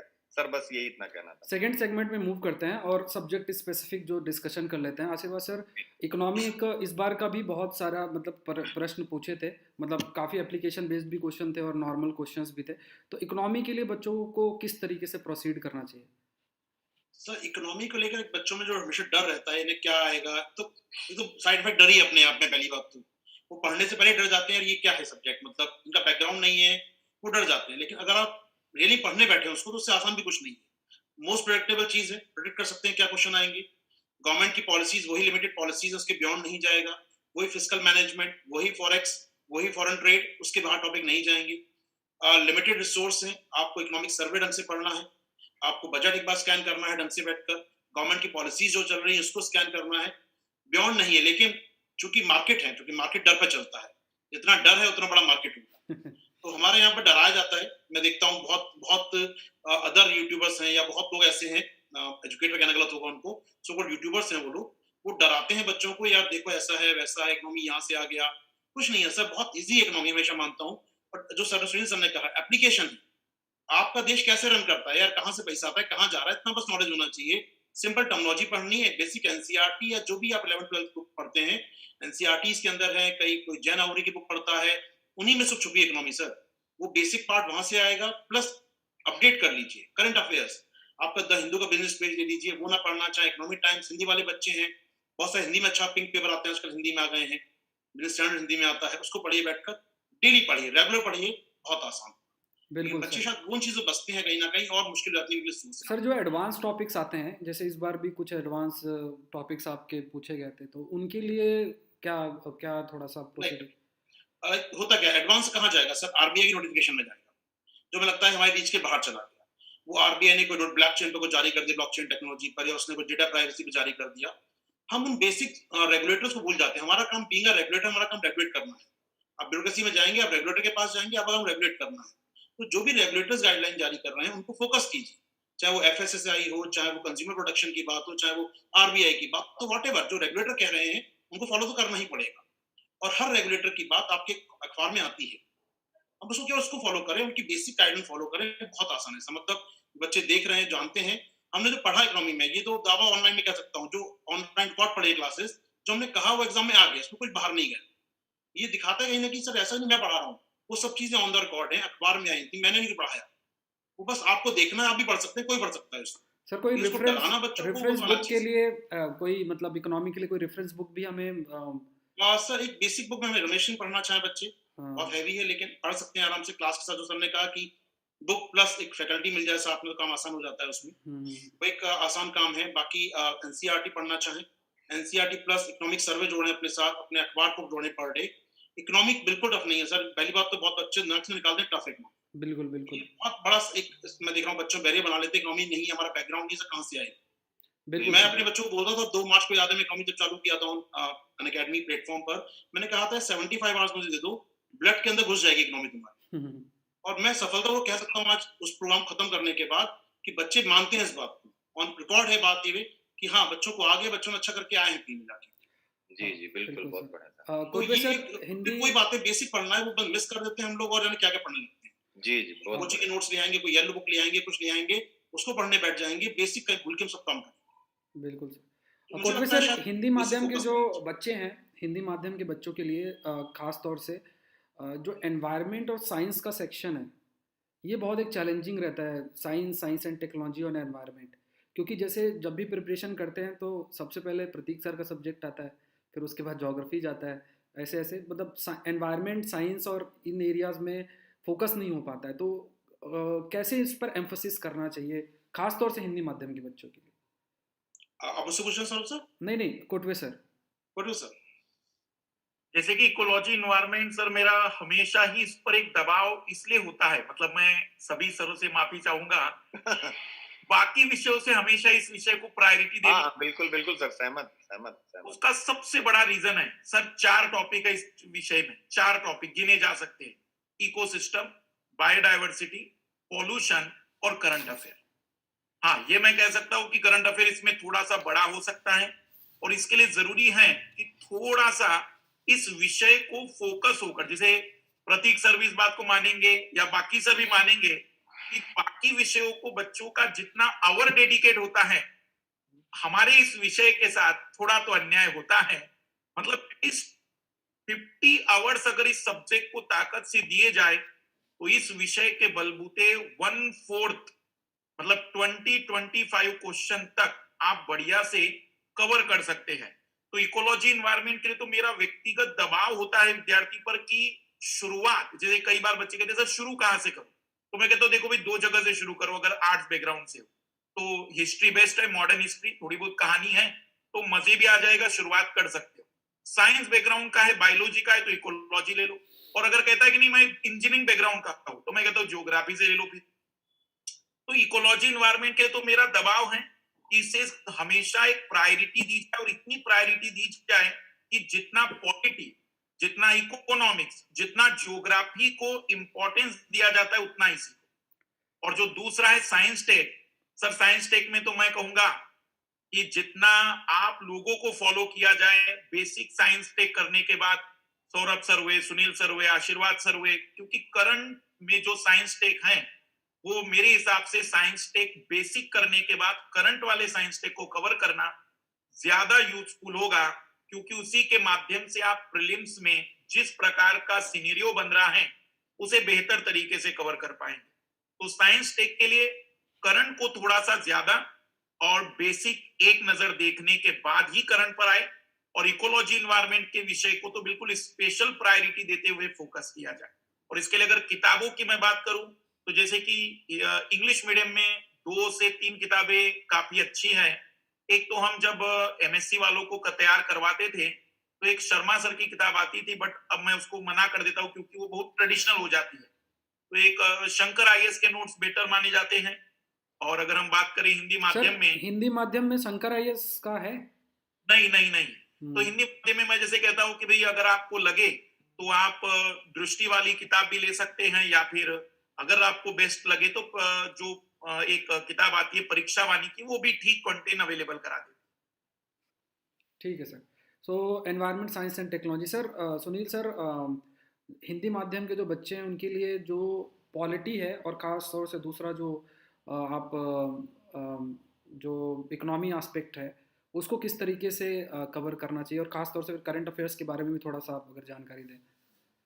जी, मतलब आपके प्रश्न में 3 बातें हैं, पॉलिटी, इकोनॉमी एंड करंट, ठीक हाँ है? सर, बिल्कुल। तो सबसे पहले मैं आप वाले से स्टार्ट करता हूँ। जैसे बिल्कुल। मतलब आप हिंदू पढ़ाते हैं तो आपको अच्छे से आइडिया होगा और सर भी करा रहे हैं, आशीर्वाद सर मैं भी लगा रहता हूँ। तो जो सबसे इम्पोर्टेंट होता है, आपने जो एक बात बोली ना मुझे बड़ी पसंद आई। अगर मैं स्टूडेंट होता, तो आपने एक बात अभी स्टार्टिंग में बोला कि जैसे जो घटनाएँ साल भर घटित हो रही हैं, फॉर एग्ज़ाम्पल दल-बदल, कर्नाटक वाला इश्यू पूरा चर्चा में रहा। तो आप अब ऐसा थोड़े कि वो पूछेगा कहाँ अभी दल-बदल की घटना हुई कर्नाटक में, हरियाणा में, पश्चिम बंगाल, ये तो यार यूपीएससी की स्टैंडर्ड है नहीं। तो वही आपने जो बोला कि भाई करंट में अगर दल-बदल चर्चा में है, तो इसका मतलब आपकी ज़िम्मेवारी है, टीचर ने आपको एनालिसिस कर दिया कि भाई मुद्दा क्या चल रहा है। अब आपकी ज़िम्मेवारी उसने कह दिया कि जा करके प्रीलिम्स उठाओ और दल-बदल स्टार्ट कर दो। यानी कि आपके पास स्टैंडर्ड बुक एम लक्ष्मीकांत है, आप उसी समय दल-बदल फिनिश कर दीजिए। कल को कुछ और आता है, परसों को कुछ और आता है, तो एक तो करंट बेस्ड मैं हमेशा तैयारी प्रेफर करता हूँ।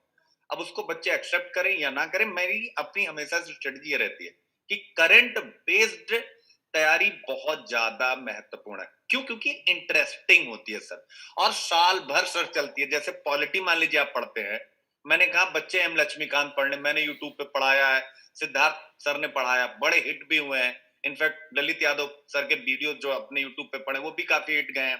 तो आप पढ़िए उसको।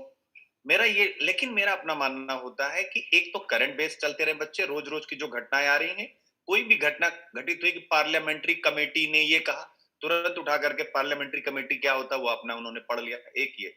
सेकंड सर, पॉलिटी के लिए बहुत सिंपल है। मैं अगर तैयारी करूं, 11th क्लास की जो एनसीईआरटी की बुक है वो मोर देन सफिशिएंट है सर। मैंने वो, आप विश्वास करिए, मैंने 11th क्लास की एनसीईआरटी अभी स्पेशल क्लास में कराई थी, बहुत बच्चे कनेक्टेड हुए और मुझे उसपे सबसे ज्यादा वॉच टाइम भी मिला, केवल 11th क्लास की किताब। और इसके बाद लक्ष्मीकांत के 5, मेरा अपना एक फार्मूला होता है, जैसे सबसे ज्यादा क्वेश्चन पार्लियामेंट से पूछता है, पूरी पार्लियामेंट खत्म कर दो। सेकंड सबसे ज्यादा क्वेश्चन कहां से पूछता है सर? सेकंड पूछता है आपका पार्लियामेंट के बाद फंडामेंटल राइट से और डीप आपका मौलिक कर्तव्यों से, फंडामेंटल ड्यूटीज, आप उसको खत्म कर दो। फिर इसके बाद आपसे आप आ जाइए जो constitutional and non constitutional bodies वो पूछता है, वो उसको कर लीजिए। फिर जुडिशरी पूछता है। सर इसके अलावा अब बच्चे पढ़ना चाहें तो सर पूरा पढ़ें। मेरा अपना मानना यही होता है कि यानी कि आप 15 क्वेश्चन में 12 से 13 क्वेश्चन को पकड़ के इसको बार बार रिवीजन करिए, जिससे कि आप एग्जाम में गलतियां ना करें। चूंकि सर जिन बच्चों को हम पढ़ा रहे हैं, रूरल बैकग्राउंड के बच्चे, और अन अकेडमी पे जैसे आप आपको ये भी पता है कि जो सब्सक्रिप्शन भी आते हैं हमारे 70% शायद, जो मुझे पता है डाटा, आप शायद मैं गलत हो सकता हूँ, तो हमारे रूरल मतलब जो बाहर के बच्चे हैं, यानी कि जो मेट्रोस के नहीं है, मैक्सिमम उन बच्चों के आ रहे हैं। तो अब वो कोई जॉब में है, कोई और कंडीशन में है, जॉब कर रहे हैं, तो उनके पास उतना टाइम भी नहीं। तो पूरी हम लक्ष्मीकांत लेके बैठना वो थोड़ा सा मुझे कम लगता है। मेरे हिसाब से 11th क्लास की पॉलिटी और सेलेक्टिव टॉपिक एक बार खा जाए, उसके बाद फिर वो अपना चाहे हम लक्ष्मीकांत पढ़े, जो पढ़े, लेकिन एक बार खा जाए। खाने का मतलब सर समझते हैं ना, एक ही चीज को 10 बार रिवीजन करना। और लास्ट में वही जो टॉपर्स कहते हैं कि 2-3 पेज में, 5 पेज में जो एकदम क्रक्स होते हैं वो निकाल करके वो रख लें। जो एग्जाम के 15 दिन पहले क्या होता है सर, जो मुझे पता है, बच्चे बिखर जाते हैं 15 दिन पहले, अब क्या करें भगवान, समझ रहे हैं ना? उस टाइम हम लोग क्या करते हैं, लंबी लंबी क्लासेस स्टार्ट कर देते हैं। अब बच्चा को लगता है कि जो हम कर रहे हैं, लेकिन उस टाइम अगर बच्चा अपना वाला करे तो मुझे लगता है कि उसका आउटकम ज्यादा होगा। तीसरी बात आपने कहा इकोनॉमिक्स के लिए, तो सर ने जो बताया, आशीर्वाद सर ने, उससे मैं 100% एग्री करता हूँ। उसमें सर मेरा अपना ओपिनियन है, क्योंकि बेस्ट मतलब उन्होंने बताया, तो उसमें मैं कुछ ऐड नहीं कर सकता हूँ। पढ़ाता मैं भी हूँ, लेकिन सर ने बेस्ट बता दिया है, तो वो परफेक्ट है सर ने जो बोला। Thank you sir. बिल्कुल sir. Welcome Siddharth sir and Sumit sir. Thank you sir. हाँ थैंक यू सर। हाँ सिद्धार्थ सर, कुछ मोटिवेशन बच्चों को आप दे पाएँ, खास तौर से जो 2020 के बाद से जो भी सिचुएशन आपकी थी 2020 में, क्योंकि इतना अप डाउन्स हुए हैं यूपीएससी के प्रिपरेशन के दौरान भी, बच्चे भी काफ़ी अप डाउन फेस किए हैं। सो किन उन बातों को उनको ध्यान में रखना चाहिए 2021 के लिए, जिससे कि जो मोमेंटम है पढ़ाई का वो टूटे नहीं। अभी नए नए स्ट्रेन्स की बात हो रही है, वायरस के नए स्ट्रेन्स आएंगे और बहुत सी ऐसे रूमर्स जो हैं वो आपकी लगातार चल रही है, और ऑफ कोर्स वो चीज़ें प्रिपरेशन को भी ज़रूर से अफेक्ट करती होंगी। तो क्या बात एक माइंड में बिठा के रखना चाहिए जो आप अपने अंदाज में बताते हैं, वो ज़रा थोड़ा सा ज़रूर से कन्वे करिए। अपने अंदाज। हाँ, मेरा अंदाज सर बिल्कुल सही बात है। नहीं सर, एक्चुअली मेरे ख्याल से ये सिर्फ हमारे स्टूडेंट्स के लिए नहीं सर, ये तो सबके लिए ही होना चाहिए। जहाँ तक इस टाइम पर सब लोग ही घबरा रहे होंगे। अब एक एक प्रॉब्लम खत्म हुई और अब फिर से बोले अब एक नया वायरस आने वाला है, तो जाने हम कहाँ जाने वाले हैं फाइनली अल्टीमेटली। सो ये सिर्फ हमारा ही नहीं है, तो वो मेरी कहानी रुदा दे जहाँ मालूम होती है, जिसे देखो उसी की दास्तां मालूम होती है। सब डर रहे हैं। ओके, और कौन जो नहीं डरेगा वो कुछ अलग ही दुनिया में है। I am totally sure on this part. इसे हम सबको ही डर लग रहा होगा यार, फिर से नहीं शुरू करना है। बहुत मुश्किल से ये वक्त गुजर गया है, तो सब लोग वैक्सीनेशन। बट मेरा सिर्फ फिर भी ये, मतलब this is my version, end of course हमारे बीच में सर है और आप सब लोग, वी आर ऑल वाइज अपने अपने। मुझे सिर्फ इतना मालूम है कि वी कैन डू ओनली जो हम खुद कर सकते हैं, that's it. We can not take care of everything. Winston Churchill बोलते थे, the entire destiny can not be seen in one line. Okay, you can only catch one thread at one time. तो इस time पे जो मैं कर सकता हूँ केवल मैं वो कर लेता हूँ। ओके, क्या मेरे चिंता करने से या अपनी एग्जाम के प्रिपरेशन कम करने से या व्यर्थ, जो भी व्यर्थ हो तो नहीं बोलूंगा, लेकिन चिंता करने से क्या कोविड भाग जाएगा? नहीं होगा। तो let me do what I can do for the best. तो मैं हमेशा ये बात बोलता हूँ, take the next best step, that's it. Life has to be taken in the next best step. Next best step में क्या कर सकता हूँ? We can only hope and pray and do your work. इस टाइम पर सरकार अपना काम करेगी, डॉक्टर्स अपना काम करेंगे, सीरम इंस्टीट्यूट अपना काम करेगा, फाइजर अपना काम करेगा, हम अपना कर लेते हैं, दैट्स इट। एंड देन किसी के कहने से या नहीं कहने से कुछ नहीं होने वाला। एक खुदा है, एक खुदाई है, उसने ये यूनिवर्स चलाना है, उसे चलाना होगा, चलाएंगे, नहीं तो हम जितना कर सकते हैं उतना तो कर ही लेते। मेरा सिंपल सी बात है, let's narrow down our options. हम लोग है ना बहुत वाइड करने की कोशिश करते हैं, सब कुछ हमारे बस में ही नहीं। ओके, जितना जल्दी मान लिया जाए उतना अच्छा। So let's narrow down our version. मैं अच्छे से पढ़ा लेता हूँ, ओके, और मोदी जी अच्छे से सरकार चला लेते हैं, ओके, और स्टूडेंट्स अपने अच्छे से पढ़ लेते हैं। I think life relatively easy होती। वाइडर तो ऑप्शंस का कोई फायदा थॉट नहीं। पूरा माइंड में क्लियर होना चाहिए, करना क्या है और बिल्कुल। उसी में मूव करना चाहिए। सुमित सर, आपके तो ज्योग्राफी के लेक्चर्स काफ़ी ज़्यादा पॉपुलर भी हैं। सो Thank you, sir. हाँ, तो सर ज्योग्राफी के लिए खास तौर से किस तरीके से प्रोसीड करना चाहिए, खास तौर से मतलब दोनों को बैलेंस लेकर चलने का, प्रीलिम्स को भी ध्यान में रखें और मेंस को भी ध्यान में रखें, और ज्योग्राफी से डिराइव मतलब करंट से डिराइव ज्योग्राफी के भी काफ़ी सारे टॉपिक्स आते हैं जो आप कवर भी करते रहते हैं। सो क्या क्या अप्रोच होना चाहिए करंट और ज्योग्राफी को लिंक करते हुए, both for prelims and mains? Sir एक बात तो मैं बड़ी क्लियर कर देना चाहता हूँ कि जो हम बार बार स्ट्रैटेजी की बात करते हैं, तो मेरी नजर में ऐसे कोई हर टाइम के लिए अलग अलग स्ट्रैटेजी होती नहीं है। यूपीएससी क्या पूछेगा ये सोच के ना, मतलब मुझे ऐसा लगता है कि एज ए स्टूडेंट अगर मैं अपने आप को रखता हूँ तो मुझे सोच के ऐसा लगता है कि हम बेवकूफी कर रहे हैं कि यूपीएससी किस तरीके के क्वेश्चन पूछेगा। ये यूपीएससी का काम है, एक साल वो लेता है पूरा, तो शायद वो एक साल क्वेश्चन बनाने में लेता है। हमें अपना टाइम इस तरीके से इन्वेस्ट करना चाहिए कि वो कहाँ से, अगर वो पूछ, हमें वो पर्टिकुलर जो चीज उसने सिलेबस के अंदर दिया, सिलेबस से बाहर वो कुछ नहीं पूछने वाला। बार बार हम ये कहें कि पेपर इस बार हार्ड था, पेपर इस बार आसान था, देखो यूपीएससी है जो इसका ये पैटर्न है, अगली बार भी कुछ ऐसा ही होगा सर। अगली बार अगर आप ये सोच रहे हैं कि पहले से हम मतलब प्रिडिक्ट करके बैठ जाएं कि पेपर आसान होगा, पेपर मुश्किल होगा, सर ये यूपीएससी है, ये यही पूछने वाला है और ऐसे ही करने वाला है, आगे भी ऐसे ही होगा। सो इस मतलब कंट्री के जो बेहतरीन सिविल सर्विस एस्पिरेंट्स है उनमें से उनको कुछ एडमिनिस्ट्रेटर को चुनना है, सो उनका ट्रेंड यही रहेगा। रही बात दूसरी जो हम बार बार बात करते हैं टफ टाइम की, कोविड की, ये सब, तो मैं एक बात मानता हूँ सर कि टाइम कितना भी मुश्किल क्यों ना हो, देखो एक जब छात्र प्रिपरेशन करने बैठता है, तो स्टूडेंट प्रिपरेशन करने बैठता है, तो मुझे लगता है कि उसको ये सब उनका माइंड पहले से मेकअप होना चाहिए कि प्रिपरेशन करते टाइम प्रॉब्लम बहुत आएगी और कोरोना और ये सब उसी का एक पार्ट है। बट अच्छी बात ये है, हम आप सभी लोग हैं स्टूडेंट के साथ में, पुराने टाइम पे ऐसा नहीं होता था, शायद उनको बुक्स छानना पड़ता था। मैं देख रहा था काफी सारी बुक्स के ऊपर भी बातचीत हुई है, लंबी चौड़ी लिस्ट हुई है। तो ये पहले का टाइम था सर, आज मेरे हिसाब से चीजें आसान है और बच्चा जितना टाइम बुक्स में इधर उधर मतलब चीजें ढूंढने में लगाता है, उतना इतने अच्छे अच्छे एजुकेटर्स हैं यहाँ, उनको सुने तो उनको डेफिनेटली फायदा होगा। वो जो बचा हुआ टाइम है वो डेफिनेटली वो अपनी तैयारी को इजी करने के लिए उसको इन्वेस्ट कर सकता है। रही बात पेपर की, रही बात स्ट्रैटेजी की, रही बात एग्जाम की, रही बात ज्योग्राफी की, रही बात हिस्ट्री की, सो ये यूपीएससी है। तो मैं ये मानता हूँ कि मुझे वो जो कंप्लीट सिलेबस दिया है ना, उसको ध्यान में रखने, अपने सामने लगा के रखना चाहिए। उसमें से ना कुछ भी आ सकता है, और ये सोचने की गलती मैं नहीं करूंगा कि उसमें से वो क्या पूछेगा, क्योंकि उसका मन किया, यूपीएससी पूरा 1 साल लगाता है, वो क्या पूछेगा वी डोंट नो। हमारा काम है उस सब्जेक्ट को अच्छे से तैयार करना। आपने स्पेसिफिकली पूछा मुझे ज्योग्राफी का, करंट अफेयर का।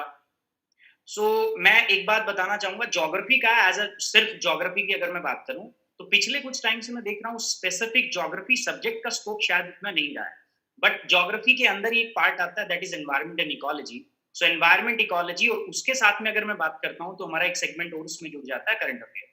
सो ऑब्वियस बात है, ये सारा पोर्शन आपका 40 to 45% वेटेज कैरी करता है।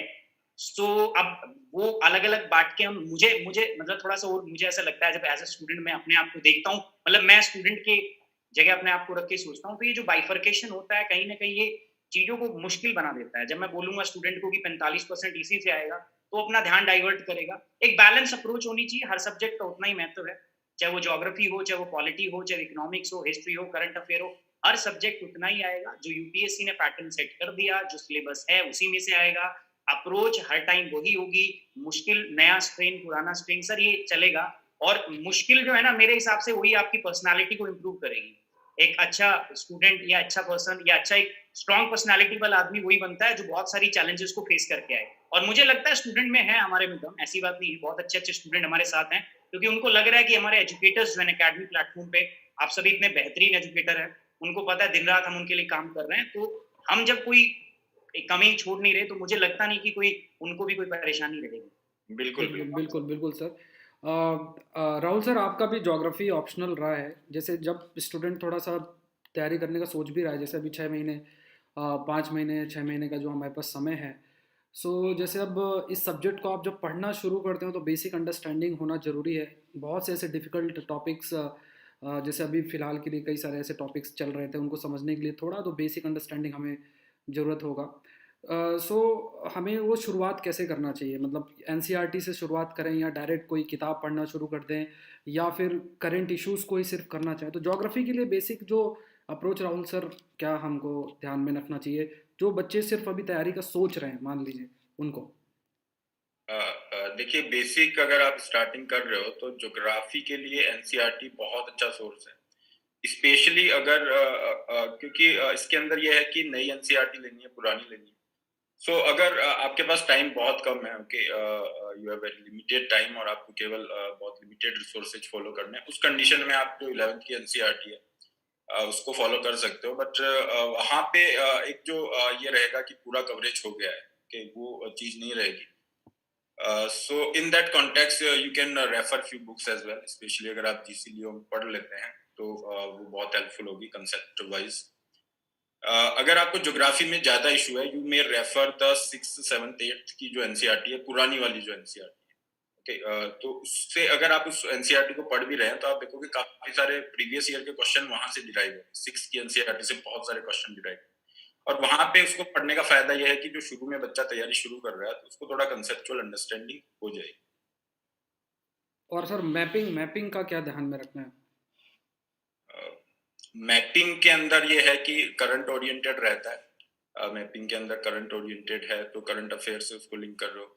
स्पेशली अगर कोई वाइल्ड लाइफ सेंचुरी, कोई नेशनल पार्क, अभी कोई रामसर साइट न्यूज में है, ओके, या कोई इस तरह का कोई केस न्यूज में, तो करंट अफेयर आपने लिंक किया है। बाकी कुछ कन्वेंशनल मैपिंग के जो लोकेशंस हैं उनको आपको करना है, जो रिवर्स हैं, ये चीजें ध्यान। सुमित सर, आप कुछ इसमें ऐड करना चाहेंगे? क्योंकि करंट से डिराइव जो मैपिंग का पार्ट है, उसको थोड़ा सा कितना कैसे क्या फोकस करना चाहिए? सर मैं एक बात फिर से कहूंगा कि करंट का हो, चाहे वो ज्योग्राफी का, किसी का भी हो, मैपिंग सेगमेंट हो, ऑब्वियस बात है हमारी पूरी टीम जो है अकेडमी की वो बहुत अच्छा काम कर रही है, सभी लोग। और मुझे ऐसा लगता है कि बच्चे को इधर उधर किताब विताब ये सब, मैं मानता हूँ एक स्टैंडर्ड बुक हमें फॉलो करनी चाहिए, बट मेरे हिसाब से अब ये इतिहास हो गया है कि आपको ये किताब देखनी है, वो किताब देखनी है। किसी भी एजुकेटर की मैं यहाँ बात करूँ, अपने आप में सभी एजुकेटर इन डेप्थ कवर करते हैं। तो मेरे हिसाब से कि अगर मैं बोलूँ कि इसके लिए मैं पर्टिकुलर बुक ये फॉलो करूंगा, एक टीचर जो होता है ना, वो 10 से 12 अच्छी बुक्स का कंपाइलेशन वो करके देता है। आप क्लास लेते हैं तो कम से कम मुझे ऐसा लगता है 4 से 5 न्यूज़पेपर आप पढ़ते होंगे, उसके बाद आप करंट अफेयर की क्लास लेते हो। सो वो निचोड़ है पूरा। उसके बाद में अगर आपको कुछ एक्स्ट्रा करना है, वो बहुत अच्छी बात है कि एक्स्ट्रा करना चाहते हो। बाकी मैप हो, ज्योग्राफी हो, मुझे ऐसा लगता है कि बेसिक चीजें, ज्योग्राफी हम स्टार्ट करते हैं, ज्योग्राफी बिना मैप के कुछ है ही नहीं। अगर मैं पढ़ने बैठ जाऊं ज्योग्राफी और अगर मैं मैप को एक्सक्लूड कर देता हूं, तो मुझे लगता नहीं कि ज्योग्राफी में वास्तव में कुछ बच जाता है। ज्योग्राफी जो है इट्स ऑल अबाउट मैप, सो वो आपको रिलेट करना पड़ता है। करंट में हमारी बहुत सारी चीजें होती हैं, बहुत सारे इवेंट है। अगर मैं आज की बात करूं, पूरी दुनिया के अंदर एक बहुत बड़ा इशू है, that is global warming, climate change. So वो एक इशू है जो हमारा ज्योग्राफी के ही सेगमेंट में, उनसे मिलता जुलता सेगमेंट है आपका। एनवायरमेंट एंड इकोलॉजी वहां से आता है। करंट अफेयर ऑब्वियस बात है, करंट अफेयर में बहुत सारी आजकल अगर हम बात करते हैं तो मैप बेस्ड काफी सारे क्वेश्चन आ गए। इस बार भी क्वेश्चन आया था इंडिया से। सो ये सब चीजें चलती रहती हैं, तो हमें करंट अफेयर के साथ साथ अपना बेसिक पार्ट है उस पर भी होल्ड रखनी चाहिए। फिर से मैं एक बात बोलता हूँ कि इधर उधर हमें देखने की ज्यादा जरूरत नहीं है। बहुत अच्छे अच्छे एजुकेटर हैं एकेडमी के ऊपर, चाहे वो यूट्यूब पे करा रहे हो, चाहे वो स्पेशल क्लासेस पे करा रहे हो। बहुत समय हम इन्वेस्ट कर रहे हैं, बहुत अच्छा अच्छा कंटेंट हम बना रहे हैं।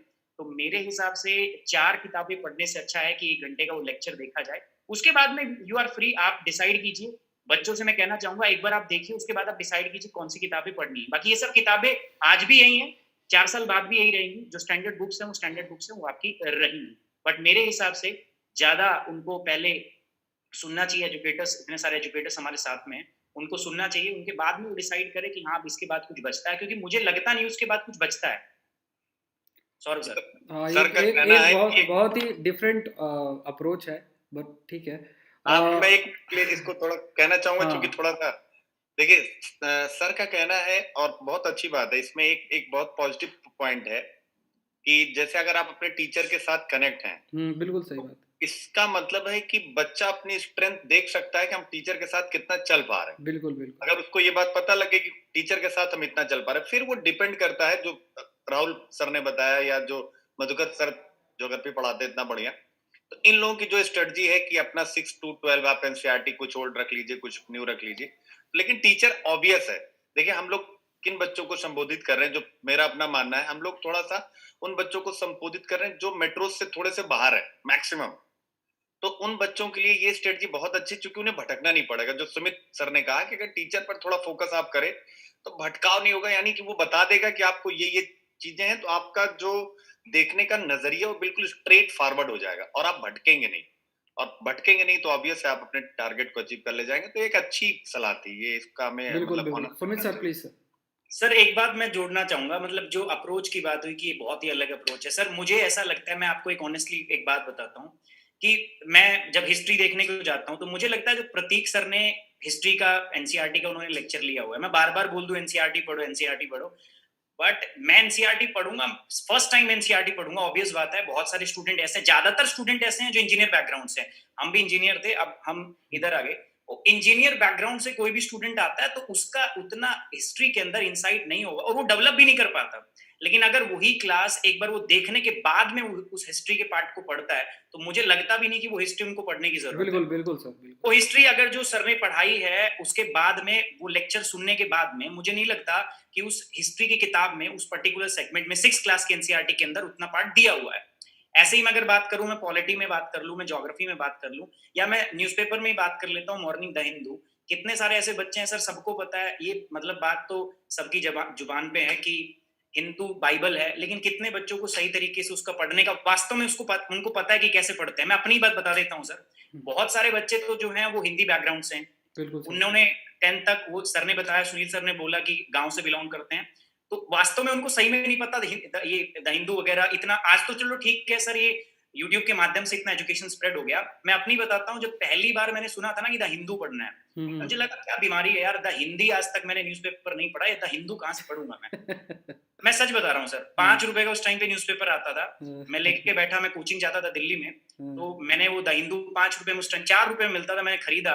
तो मैं न्यूज़पेपर जनरली मैं देखता था, बहुत सारे लोग थे मेट्रो में पढ़ते थे, तो मैं थोड़ा दूर हो जाता था उनसे कि ये बहुत इंटेलिजेंट आदमी है शायद, ये न्यूज़पेपर पढ़ रहा है। उस दिन मुझे भी लगा, न्यूज़पेपर खरीद के मुझे भी, मेरा मोटिवेशन काफी आई था कि आज भाई मैं भी मेट्रो में मतलब न्यूज़पेपर पढ़ूंगा।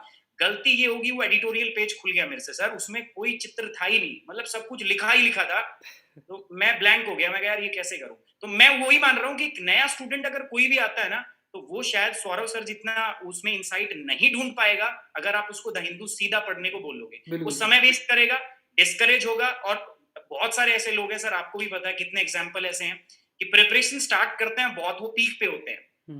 अब ये प्रिपरेशन जब हम स्टार्ट करते हैं एकदम रॉक स्टार टाइप की फीलिंग आती है, ओह आज तो यूपीएससी की तैयारी, आईएएस बनना है। लेकिन जब वो किताबें खुलने लगती हैं, वो न्यूज़पेपर पढ़ने लगते हैं, तो हकीकत सामने आती है और आपको भी पता है फिर वो ग्राफ जो है वो नीचे आ जाता है। बिल्कुल और वहां से उस मोटिवेशन को उठाने में मुझे लगता है टीचर का बहुत बड़ा रोल है। सो मैं पहले बोलूंगा कि पहले किताबों में जाने से पहले ना, जो इतने सारे लोग आपके लिए दिन रात मेरे हिसाब से यूट्यूब के अंदर, मैं ये नहीं कह रहा कि प्लस एक बाद की चीज है वो, तो अगर आपको लगे कि बहुत अच्छा, अगर आपको लग रहा है कि if you are satisfied enough, आपको लगता है कि इन एजुकेटर के साथ जुड़ने के साथ अगर मेरा सिलेक्शन होता है तो आप आइए। अदरवाइज जो फ्री क्लासेस हम दे रहे हैं, इतना बड़ा प्लेटफॉर्म क्रिएट किया है सर, अनअकैडमी फ्री क्लास दे रहा है। आपको पता है लास्ट मंथ में कितनी सारी फ्री क्लास हुई है, यूट्यूब चैनल्स हमने कितने सारे ओपन किए हैं। सो इतना सारा हम फ्री कंटेंट दे रहे हैं, तो मुझे लगता ही नहीं कि बिना उसको देखे कोई बच्चा आज के टाइम पे सीधा बुक्स पे जाने की उसको गलती करनी चाहिए। तो मेरा ये मानना है सर। तो मुझे लगता हो सकता है सर शायद मेरी अप्रोच अलग हो, यूनिक हो, या थोड़ा सा मैं आपके साथ सर मेरे विचार शायद ना मिलते हो, तो नहीं, मतलब मेरा मानना है सर। नहीं, बिल्कुल मिल रहे हैं, बिल्कुल बिल्कुल बिल्कुल मिल रहे मेरा हैं। मानना है आप सर। आपका जो पॉइंट है वो बहुत अच्छे तरीके से आपने बताया कि कोई नया बच्चा है, अब इधर उधर पढ़ने से अच्छा है वो जो टीचर्स हैं उनसे थोड़ा एक बार नॉलेज ले, चीज़ों को अच्छी तरीके से समझे और फिर बुक में जाएगा तो उसके लिए बहुत आसानी रहेगी। मैक्सिमम हाँ नया बच्चा है सर, हाँ मैक्सिमम नया बच्चा है। हाँ, वो मैं द बिल्कुल हिंदू बिल्कुल मैं द बिल्कुल हिंदू सही जब बात। स्टार्टिंग में पढ़ता था सुनील सर, जब मैं द हिंदू स्टार्टिंग में पढ़ता था, मैं न्यूज ढूंढता था उसमें, मतलब ये तब की बात है, मैं ऐसी बात नहीं है, मैं जब सोचा था तो मैंने बहुत अच्छे से सोचा था कि मुझे अब करना है, ठीक है, मुझे अब करना है। मैं बहुत सीरियस एस्पिरेंट बन के मैं यूपीएससी में गया था, बट मैं उसमें न्यूज ऐसी ढूंढता था कि मतलब मुझे जो मजा आए, वो मजा किस में आता था, मतलब ऐसी न्यूज होती थी कि उसमें डाका डाल दिया, चोरी करके गहने लेके ऐसी न्यूज आती नहीं थी द हिंदू में, है ना। भाई दहेज का मामला था, ये हो गया। सो लेकिन बच्चा उसमें समय वेस्ट करता है, उसको पता ही नहीं कि क्या चीज पढ़नी है। उसको राहुल गांधी जी और मोदी जी की जो आपस में चल रही, उनमें ज्यादा इंटरेस्ट आता है। तो जब तक वो समझ पाता है कि ये पढ़ना है, तब तक वो बहुत ज्यादा समय वेस्ट कर चुका होता है। और मुझे लगता है जब इतने सारे एजुकेटर इसके लिए काम कर रहे हैं सुबह मॉर्निंग में, अब द हिंदू का शो मॉर्निंग में यूं ही नहीं बनता सर, आपको भी पता है sir, Saurabh sir, Sunil sir, आपको भी पता होगा, द हिंदू का शो यूं ही नहीं बनता सर। तो जब एजुकेटर इतनी मेहनत कर रहा है, तो मुझे लगता है कि स्मार्ट स्टडी यही कहती है कि बच्चों को उसका फायदा उठाना चाहिए। और अगर हम पढ़ा रहे हैं, अगर हम उनको दे रहे हैं करके, उनको इधर उधर भटकने से ज्यादा सीधा टू द पॉइंट आओ और पहले एजुकेटर का सुनो क्या समझा रहे हैं। अगर आपको लगता है कि हाँ कुछ इसमें सप्लीमेंट किया जा सकता है तो ऐड करो। बिल्कुल सर, सौरभ सर, मैं एक चीज जोड़ना चाहूंगा, बिल्कुल सर, बिल्कुल एक सर। छोटी सी जोड़ना चाहूंगा जी इसमें। सर, जी सर। हम लोग बोलते हैं कि हम लोग आपकी मदद कर देंगे, थोड़ा सा मैं अलग इत्तेफाक रखता हूँ बातों से। हम लोग बोलते हैं कि हम लोग सारा काम कर देंगे, ये मैं अंदर तक जानता हूँ कि मैं पूरा करंट अफेयर्स कभी कवर नहीं कर सकता। 10 अखबार में 10 खबरें होंगी, कोई कभी खास खबर रह ही जाएगी, मैं आपको दावा कर रहा हूँ। मैं पढ़ा भी तो 2 घंटे 3 घंटे लेक्चर लूँ, उसके बाद भी 2-4 खबर बच्चा बता देगा सर वहां से खबर छूटी गई यार। मैं पसंद करता हूँ कि यार आप पढ़ें, हम लोग पढ़ा रहे हैं, आपको इजी हो गया, 2-4 महीने में एटलीस्ट आप खुद पढ़ना सीख जाए। हम उसको लाइफ टाइम नहीं पढ़ा सकते यार, उसको 2 साल तक हम नहीं पढ़ा सकते। आप पढ़ो यार हमसे, 2-4 महीने में सीख जाओ कि काम का कैसे निकालते हैं, क्या क्या काम का होता है। एम्पावर तो बच्चा एंड पे नहीं होगा, तब तो बहुत मुश्किल होगा कि उस सिलेक्शन ले पाए। हम लोग उसको सेकेंडरी सोर्स ही दे रहे हैं हमेशा, हम लोग अपना पढ़ के उसको ज्ञान दे रहे हैं। अगर उसको सिलेक्शन चाहिए तो एंड ऑफ द डे खुद ही पढ़ना पड़ेगा उसको। ये है कि हाँ वो देख सकता है कि न्यूज क्या क्या आज की है, जो पढ़ सकता है, लेकिन सर हाँ रीडिंग स्टार्टिंग में हैबिट 3-4 महीने समय रीडिंग ना खराब हैबिट करे, वो से शायद जुड़ जाए फैकल्टी से, लेकिन कुछ आगे जाकर उसको खुद ही पढ़ना पड़ेगा, मैं मानता हूँ हमेशा। Sir reading habit sir important भी बन जाता है, जैसे अब आपको राइटिंग स्किल भी जब आपको डेवलप करना है। बट सुमित सर जो बात कह रहे हैं वो मतलब स्टार्टिंग के जो बच्चे हैं उनके लिए ये ठीक है, एक डायरेक्शन मिलता है, फिर धीरे धीरे आगे नेक्स्ट पार्ट में मूव करते हैं सर। आशीर्वाद सर, इकोनॉमी सेक्शन में ये जो इकोनॉमिक सर्वे है और बजट है, जैसे अब इकोनॉमिक सर्वे भी है, उसमें भी आपको किसी ना किसी का गाइडेंस लेना ही पड़ेगा, क्योंकि उसमें इतने फैक्ट्स और चीज़ें होती हैं कि आप अगर उसे पढ़ने बैठोगे तो हो सकता है चीज़ें सही से कवर नहीं हो। और बजट की भी सेम सी बात है। तो इसमें हमें जैसे 2021 के जो बच्चे हैं उनको अभी जो इकोनॉमिक सर्वे और बजट आएगा उसी को ध्यान देना जरूरी है कि पुराना भी देखना जरूरी है, कैसे क्या अप्रोच रहना चाहिए? सर्वे और बजट, सर्वे पर्टिकुलर बात करूँ, सर्वे गवर्नमेंट पॉलिसी का एक आईना है मेरा अपने आप में, जो साल भर हमने किया है, उसका एक समरी शॉट है अपने आप में। तो अगर हम साल भर करंट अफेयर्स पढ़ते रहे तो हमें आइडिया है कि सरकार ने आत्मनिर्भर भारत पैकेज जारी किया, उसमें ये प्रोविजन लेकर आई सरकार, तो सर्वे पढ़ना आपके लिए आसान हो सकता है यदि आपने करंट अफेयर्स पढ़ रखा है। नहीं पढ़ा है, आप सर्वे से पढ़ना शुरू करेंगे एकाएक, तो शायद मुश्किलें वहां पैदा हो सकती है। दूसरी बात, सर्वे के 2 पार्ट आते हैं, एक थोड़ा प्ले फोकस होता है, एक मेंस पॉइंट ऑफ व्यू से होता है। अच्छी बात ये रहेगी सर, सर्वे आ जाएगा 1 Feb को, और बच्चों का थोड़ा ज्यादा समय होगा, फिर जून एंड में एग्जाम, तो शायद बच्चों को कुछ एक्स्ट्रा समय होगा उसको पढ़ने के लिए। हम लोग तो यहाँ पर हैं, पढ़ाएंगे निश्चित तौर पे, लेकिन पढ़ना जरूरी है और शॉर्ट में करना जरूरी है। लेकिन होता कैसा, मार्केट में बहुत सारे समरी शॉट आ जाते हैं, मैं देखता हूँ किताबें आ जाती हैं, वो दावा करते हैं कि पूरा सर्वे छाप दिया, एसेंस खो जाता है सर्वे का। आप सर्वे निकाल के बैठिए, मदद लीजिए फैकल्टी की, समय निकाल के फैकल्टी मदद करेंगे, फैकल्टी मदद करें यहाँ पर, बच्चा पढ़े उसको बैठ के, हम उसको गाइड कर सकते हैं, यार ये चीजें हैं, इस पर फोकस करना है आपको, इसकी टर्मिनोलॉजी जो आपको नहीं समझ में वो बता देंगे आप, लेकिन एंड ऑफ द डे पढ़ना उसी को। बिल्कुल। बजट 2 घंटे का पार्ट होता है, 2 घंटे का लेक्चर होता है, उसके बाद कुछ नहीं बचता। मुझे लगता है कि बजट ऐसा मुश्किल नहीं है, हाँ सर्वे को फोकस करना जरूरी है, प्री और मेंस दोनों के लिए। अब चूंकि लास्ट ईयर सर्वे की बात की आपने, तो लास्ट ईयर सर्वे बहुत ज्यादा जरूरी नहीं रह जाएगा, क्योंकि लास्ट ईयर सर्वे और इस बार के सर्वे में कोरोना आ गया बीच में, उसने पूरी इकोनॉमी को यू टर्न दे दिया, तो मुझे लगता है कि वो शायद बहुत काम का नहीं रहेगा वो सर्वे, नया सर्वे हमारे काम का। बिल्कुल। बाकी जो सरकार ने आत्मनिर्भर भारत के पैकेज जारी किए 4-5, वो ढंग से स्टडी हमको करने पड़ेंगे, मुझे ऐसा लगता है इस बात से। नहीं सर, उसमें जैसे कई ऐसे जो चैप्टर्स डिस्कस होते हैं, जैसे अभी कुछ साल पहले का ही सर्वे था वाटर यूज एफिशिएंसी पर, उसमें एक आर्टिकल था, उस पर डायरेक्ट मेंस में प्रश्न पूछा था, अलग अलग सेक्टर्स की बात करते हैं। वाटर एफिशिएंसी का मैं आपको याद दिलाऊं, मैं 17 के सर्वे में आया था, उसमें नबार्ड की रिपोर्ट आई थी। बिल्कुल बिल्कुल, नबार्ड की पूरी रिपोर्ट थी, उसको सर्वे ने कोट किया था। मैंने कहा अगर आपने साल भर करंट अफेयर्स पढ़ रखा है तो नबार्ड की रिपोर्ट पढ़ी हो। मैं कोई रेगुलेटर की बात थोड़ी देर पहले बोल रहा था आपसे कि रेगुलेटर जो है हमारे यहाँ पर, जो रिपोर्ट जारी करते हैं, जो डॉक्यूमेंट जारी करते हैं, उसको हम समरी कर रहे हैं अगर साल भर में, तो बिल्कुल मुश्किल नहीं है। अब लेट्स से ग्राउंड वाटर की बात आई, वाटर की बात आई थी ज्यादा कुछ साल पहले, रिपोर्ट आई सरकार की, आपने रिपोर्ट कोट किया, एग्जाम बेसिक क्वेश्चन पूछ लिया वहां पर। तो अगर आप साल भर करंट अफेयर्स पढ़ रहे हैं ढंग से हम लोग, तो शायद सर्वे में बहुत कुछ नया नहीं मिलेगा। बिल्कुल बिल्कुल सर। तो अगर बच्चा फोकस करे तो हो जाता है सर, मानना है यहाँ पर एक्सक्लूसिव कुछ नहीं मिलता सर्वे के अंदर। हाँ, एक माइंड में मिल जाता है आपको क्या क्या चल रहा है सरकार के पास और कहाँ से क्वेश्चन आ सकते हैं। हाँ प्रतीक सर, इंडिया ईयर बुक जो है, इंडिया ईयर बुक भी एक इम्पॉर्टेंट इशू आता है, तो प्रीलिम्स मेंस में वैसे आजकल तो इतने प्रश्न नहीं दिखते, बट कई बार प्रश्न आ जाते हैं, तो वो बुक भी काफ़ी बड़ी होती है इंडिया ईयर बुक, तो उसे कैसे सेलेक्टिव अप्रोच करना चाहिए या किस तरीके से देखना चाहिए उसको, खासतौर से 2021 के लिए प्रीलिम्स और मेंस। और सुनील सर आप भी इस पर थोड़ा सा बताएं हिंदी माध्यम के लिए। ईयर बुक भी ऐसा ही टॉपिक है जो मतलब पहले पब्लिश हो जाएगा बिफोर प्रीलिम्स, और मिनिमम आपको मतलब 2021 जो इंडिया 2021 आएगा उसको पढ़ने के लिए भी ऐसे तो आपको 6 महीने मिल जाएंगे, but what I will suggest is कि पूरी बुक तो पढ़नी नहीं है, उसमें सिलेक्टिव चैप्टर्स कौन से इंपॉर्टेंट है, तो वहां से ना क्वेश्चंस इंस्टीट्यूशंस के ऊपर से निकालता है, कि जैसे आर्ट एंड कल्चर का कोई इंपॉर्टेंट इंस्टीट्यूशन हो गया, कोई अवार्ड हो गया, या एनवायरनमेंट की अगर आप देखोगे तो बीच में बॉम्बे नेचुरल सोसाइटी का एक क्वेश्चन एक बार 4-5 साल पहले इन्होंने प्रीलिम्स के अंदर निकाल दिया था। तो ये जो इंस्टीट्यूशंस वाला जो क्वेश्चंस है वो सब आप वहां से कर सकते हो। दूसरा, जो गवर्नमेंट स्कीम्स का कभी कभी बैकग्राउंड होता है जो नॉर्मली ऐसे तो आपके मटेरियल के अंदर आ जाता है, पर जो छोटी छोटी बातें चली जाती है वो भी आपको वहां से हो जाएगी ईयरबुक के अंदर से। और तीसरा इंपॉर्टेंट पॉइंट ईयरबुक के अंदर से अगर आप देखोगे तो आप सिलेबस के अंदर आप कंपेयर करके देखिए कि जैसे पहला चैप्टर होगा उसके अंदर इंडिया की ज्योग्राफी और अबाउट इंडिया लिखा है। अब अबाउट इंडिया के बारे में उसने इंडिया के सिंबल्स, इंडिया का फ्लैग, इंडिया के रिवर्स, इंडिया के नेशनल पार्क सब में थोड़ा थोड़ा उसने दिया होगा।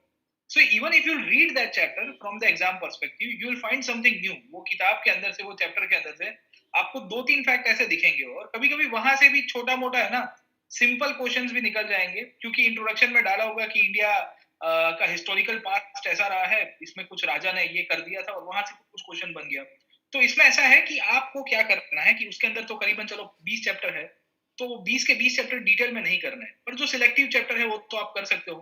कल्चर के पर्सपेक्टिव से, पॉलिटी के पर्सपेक्टिव से, कौन से बिल आए पिछले साल, तो वो बिल और एक्ट जो पास हुए हैं तो उसका आपको एक एटलीस्ट बेसिस मिलेगा कि इतने मेन है, इसके रिलेटेड क्वेश्चन बन सकता है। फिर उसको आप डेप्थ में पढ़ोगे तो भी चलेगा, पर उसके पूरी करने की आवश्यकता नहीं है। ईयरबुक को तो जनरली एज अ टीचर तो मैं रेकमेंड करूंगा कि उसके सिलेक्टिव चैप्टर करिए और उसके रिलेटेड इंस्टीट्यूशंस को खास करके जाइएगा, और जो आपके सिलेबस के पॉइंट है, इकोनॉमी के अंदर कुछ स्कीम हो गई, स्कीम्स भी आप ज्यादातर कवर कर देते हो। एनवायरनमेंट सेक्शन भी है, एनवायरनमेंट सेक्शन है, इकोनॉमी सेक्शन है, फिर जो डिफेंस के एग्जाम की तैयारी कर रहे होते हैं साथों साथ तो उनको डिफेंस का चैप्टर भी साथों साथ कर देना चाहिए। साइंस एंड टेक का एक चैप्टर आता है, वो आपको इसके अंदर से ईयरबुक के अंदर से काफी हेल्पफुल होगा। वो थोड़ी अपडेट्स होती है, वो अपडेट्स आपको मिल जाती है, और कुछ करंट अफेयर्स मैगजीन के अंदर मिस आउट हो गया हो तो ईयरबुक आपको जरूर से एक मदद करेगी सप्लीमेंट के लिए। बिल्कुल सर। सुनील सर। देखिए मेरा चूंकि सौरभ सर इस पुस्तक के साथ यानी इकोनॉमिक सर्वे और इंडिया के साथ चूंकि मेरा पब्लिकेशन रहा, तो जैसे मैं मैगजीन भी निकालता रहा अपनी, और उसी के साथ मैं इकोनॉमिक सर्वे और इंडिया मेरा लगातार आता है, मतलब एवरी टाइम, हर वर्ष मैं निकालता हूँ। तो मेरा थोड़ा एक्सपीरियंस इस पर ये है कि अगर आप चाहें तो मतलब जो इंडिया ईयरबुक है, ये मेंस के लिए भी और प्रीलिम्स के लिए, दोनों के लिए जबरदस्त बुक है। जैसा प्रतीक सर ने कहा, ऑब्वियस है सिलेक्टिव हमें होना पड़ेगा, यानी कि सारे चैप्टर तो इंपॉर्टेंट नहीं होते, लेकिन जब आप इकोनॉमिक्स की बात करते हैं और इकोनॉमिक सर्वे की बात करते हैं, आप देखिए इंडिया को आप उसके साथ इंटरलिंक कर सकते हैं, या आप अपनी इकोनॉमिक्स की जो आपकी तैयारी होती है, फॉर एग्जांपल जैसे आप देखिए अगर बजट सेगमेंट, तो बजट सेगमेंट से 4 से 6 क्वेश्चन हर साल, एक रेशियो आप चेक करेंगे प्रीवियस ईयर्स क्वेश्चन का आता है। तो ऐसे आप इंडिया गए, तो जब आप बजट पढ़ते हैं, यानी कि जब आप पूरा इकोनॉमिक्स में, उस टाइम अगर आप वित्त, एक चैप्टर है फाइनेंस, आप अगर उस फाइनेंस को अपने बजट के साथ कनेक्ट कर दीजिए, आप देखिए एक क्वेश्चन बाहर नहीं जाएगा। क्यों? क्योंकि यूपीएससी क्वेश्चन कैसे पूछता है कि कौन सा इकोनॉमिक डिपार्टमेंट, यानी कि जो आपका फाइनेंस मिनिस्ट्री है, उसके अंदर कौन कौन से डिपार्टमेंट्स हैं, पूछता है ना। तो बिल्कुल। उस डिपार्टमेंट्स में कौन कौन से काम होते हैं, ये क्वेश्चन पूछ लेता है वो। तो मेरा अपना मानना है कि इकोनॉमिक्स के, जब आप इकोनॉमिक्स की तैयारी करते हैं, उस टाइम पर जब आप फिनिश करें, जब इंडिया आती है, तो इंडिया के जैसे फाइनेंस हो गया, जैसे वाणिज्य हो गया, जैसे आपका इंडस्ट्री हो गया, उद्योग हो गया, ये सारे चैप्टर आपको अपने इकोनॉमिक्स बेसिक के साथ इंटरलिंक कर देना चाहिए।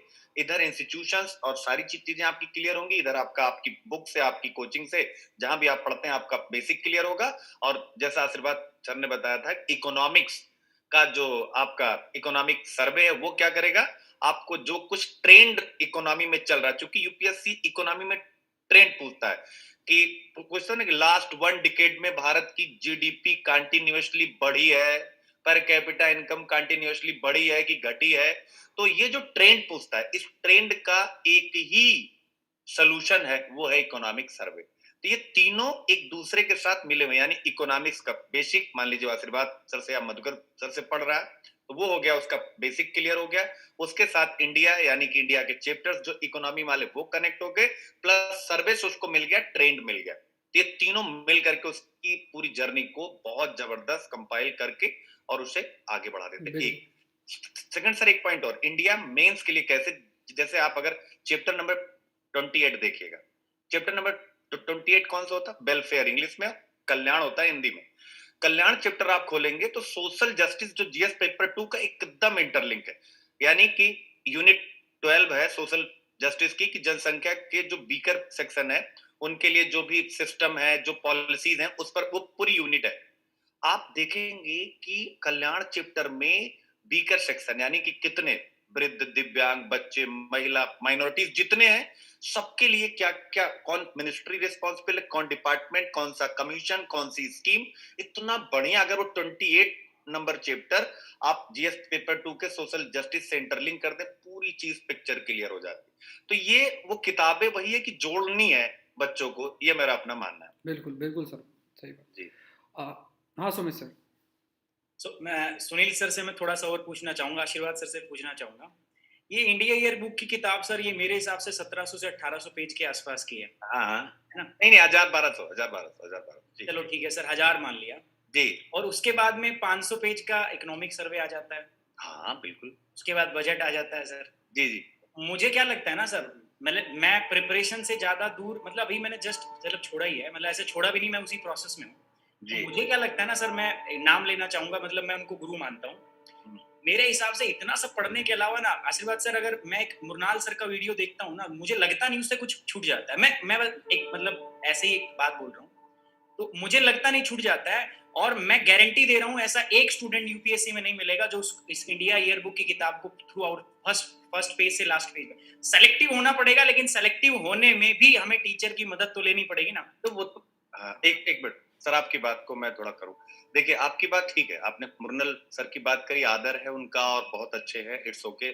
लेकिन देखिएगा, जो सिंपल बात है, यहाँ हम लोगों ने, जो प्रतीक सर ने कहा या जो मैं कह रहा हूँ या जो आशीर्वाद सर ने, हमने ये नहीं कहा कि पूरी बुक को लेकर के हमें 1700 पढ़ना है। हम लोगों ने कहा कि सेलेक्टिव, और सेलेक्टिव का मतलब होता है, जैसे आप जिसकी भी बात करें, अच्छी बात है, सब लोग बहुत अच्छा कर रहे हैं, लेकिन जो यूपीएससी का मेंस है वो टोटल डिफरेंट है, समझ रहे हैं ना। मेंस का एग्जाम बिल्कुल ही डिफरेंस है, तो उसके लिए आपको अलग प्रकार से तैयारी करनी पड़ती है, जिसमें बुक्स और सर्वेस आपकी मदद करते हैं। बच्चे का माइंड बदलता है, चूंकि वो पढ़ना भी चाहता है, वो केवल एक किसी इंसान को फॉलो करके ही कंप्लीट अपने आप को नहीं महसूस करता, एक अधूरापन लगता है। तो इसलिए यहाँ पर है कि बुक को पढ़नी चाहिए, बाकी वो फॉलो करे, जो आप कह रहे हैं तो आप उसको फॉलो करे, कोई इशू नहीं होता। मैं एक चीज और जानना चाहता हूँ, मतलब मैं वही जानना चाहता हूँ कि अगर बच्चा मेंस के लिए तैयारी कर रहा है और अगर वो सुनील सर से इनपुट लेता है, या तो वो खुद पढ़े या वो एक ऐसे व्यक्ति से इनपुट ले रहा है जो बहुत टाइम से इन चीजों को देख रहा है, तो मेरे हिसाब से बेटर सुनील सर से इनपुट लेना है, मुझे ऐसा लगता है। उसके बाद में मैं अगर उन चीजों को पढ़ूं तो मेरा समय बचेगा। जी जी जी, नहीं सर, आपकी बात सही है। ये हम लोग, ये बातचीत का दायरा ही नहीं है कि हम लोग कह रहे हैं कि हमसे ना पढ़े या वो बुक पढ़े। यहाँ पर बुक पर चर्चा हो रही है कि कुछ बुक्स है जो जिनको बच्चे ध्यान में देख रख- सकते हैं, वो ना देखें, हल्का देखें, उसके लिए हम लोग तो खड़े हैं, आप लोग तो हैं ही हैं सब लोग। चलिए सर, ये आखिर में बस ये तो बात ही नहीं हो रही। लास्ट 5 मिनट्स में हम लोग थोड़ा सा सी सेट के लिए देख लेते हैं।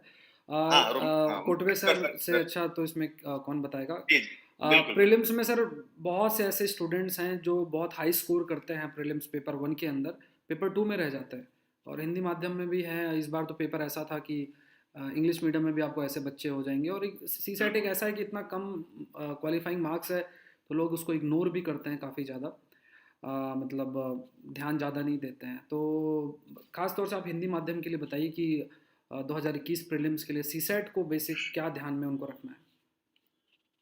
धन्यवाद सौरभ सर, क्योंकि ये पेपर लगातार ही कठिन मार झेल रहा है, एक तो विद्यार्थियों की तरफ से और दूसरा शिक्षकों की तरफ से। और इस मंच पर फिर से इस विषय को उठाया गया है, तो मैं चाहूंगा थोड़ा सा ज्यादा समय लूंगा मैं, मतलब 6 मिनट की जगह पर 9-10 मिनट लूंगा। 3 बातों पर मैं फोकस करूंगा।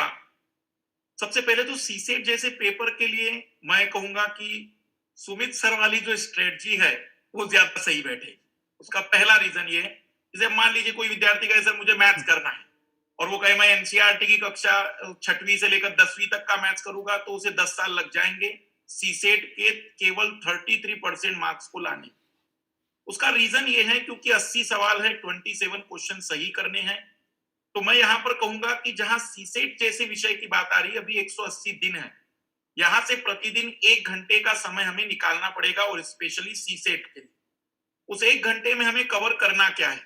3 सब्जेक्ट बड़े स्ट्रांगली अपीयर हो रहे हैं। सबसे पहला सब्जेक्ट जो है रीजनिंग, दूसरा सब्जेक्ट है मैथ्स, तीसरा है कॉम्प्रेhension।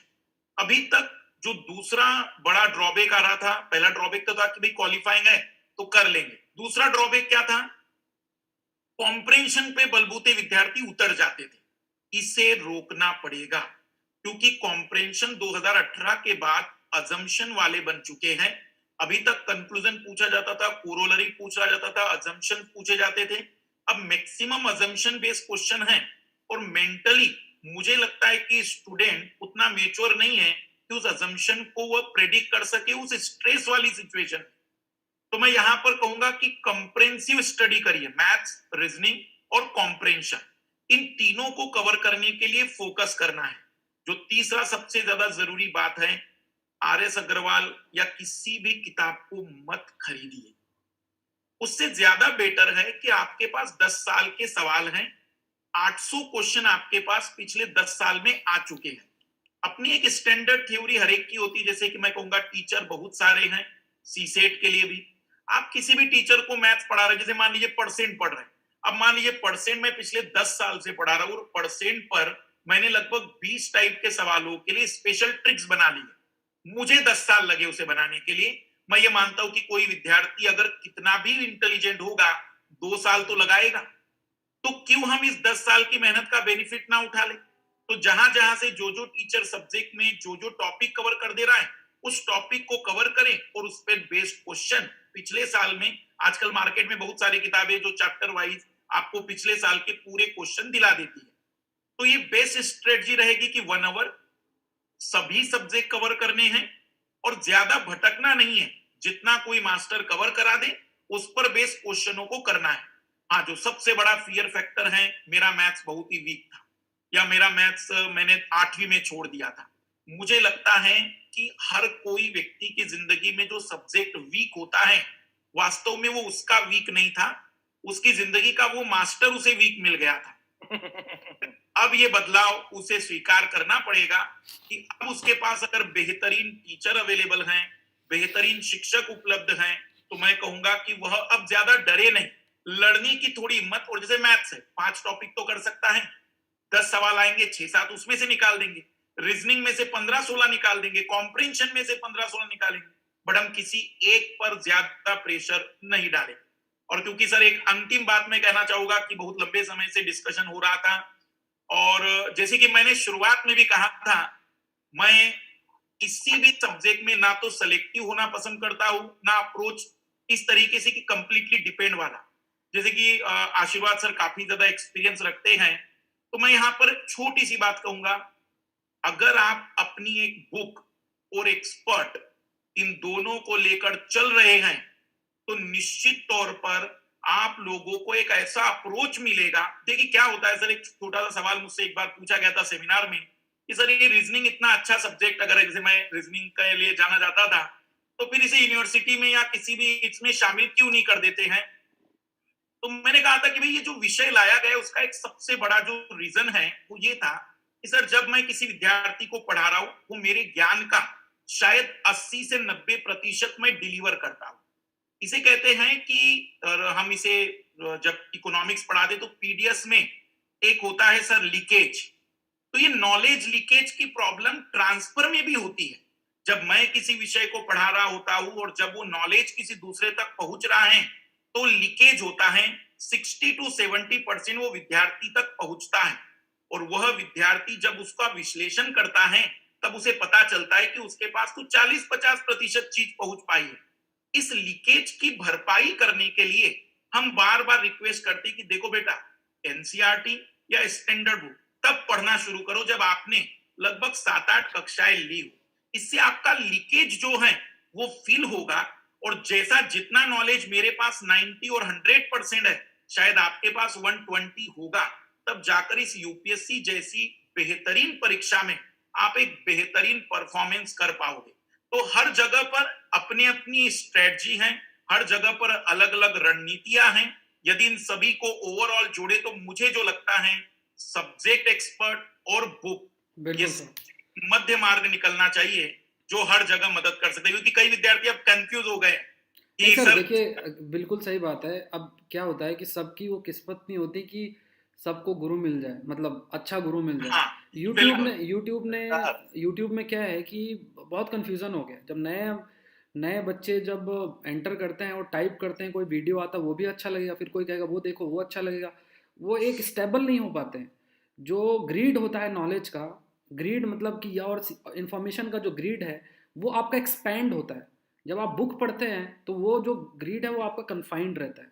जब आप उस चीज़ से सेटिस्फाई हो जाएंगे, और फिर टीचर्स को भी, अच्छे टीचर फॉलो करना इंपॉर्टेंट है, बट अच्छे टीचर फॉलो करना इंपॉर्टेंट है। जैसे अभी बिल्कुल आशीर्वाद सर जो है उन्होंने कहा कि मैं उन्हें एजुकेटर नहीं बोलूँगा, मैं यूट्यूबर बोलूँगा। तो ये हमें देखना पड़ेगा कि कौन यूट्यूबर है, कौन एजुकेटर है, किसे इस एग्ज़ाम के प्रति जानकारी है।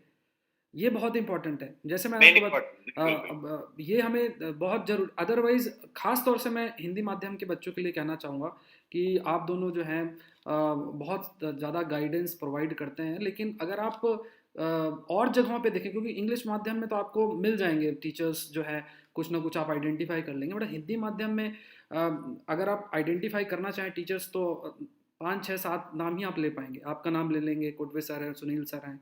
बाकी जो टीचर्स हैं यूट्यूब में वो एक ट्रेंड चला रहे हैं, मतलब कि चलो वही पुरानी चीज़ें पढ़ाते जाते हैं। सो मतलब जैसा आप सभी ने, सर ने कहा है कि एक स्टैटिक चीज़ों को भी फोकस करना है, वो भी फोकस करना है, एक सोर्सेस को डिफाइन करके आगे बढ़ना है। इकोनॉमिक सर्वे है, बजट है, या इंडिया ईयर बुक है, जैसे सुनील सर ने कहा कि एक लिंक करके उनको पढ़ना है। और पूरी किताब, जब पढ़ने की बात कही जा रही है तो वो ऐसा नहीं है कि वो A to Z पढ़ाई की बात कर रहे हैं। वो इस चीज़ को बार बार एम्फसाइज सुनील सर कर भी रहे थे कि आप एक स्पेसिफिक टॉपिक आपने उठाया जीएस का, जीएस पेपर 2 का, और उसकी स्कीम दे रखी है वहाँ पे इंडिया बुक में, उनको आप पिक कर सकते हैं।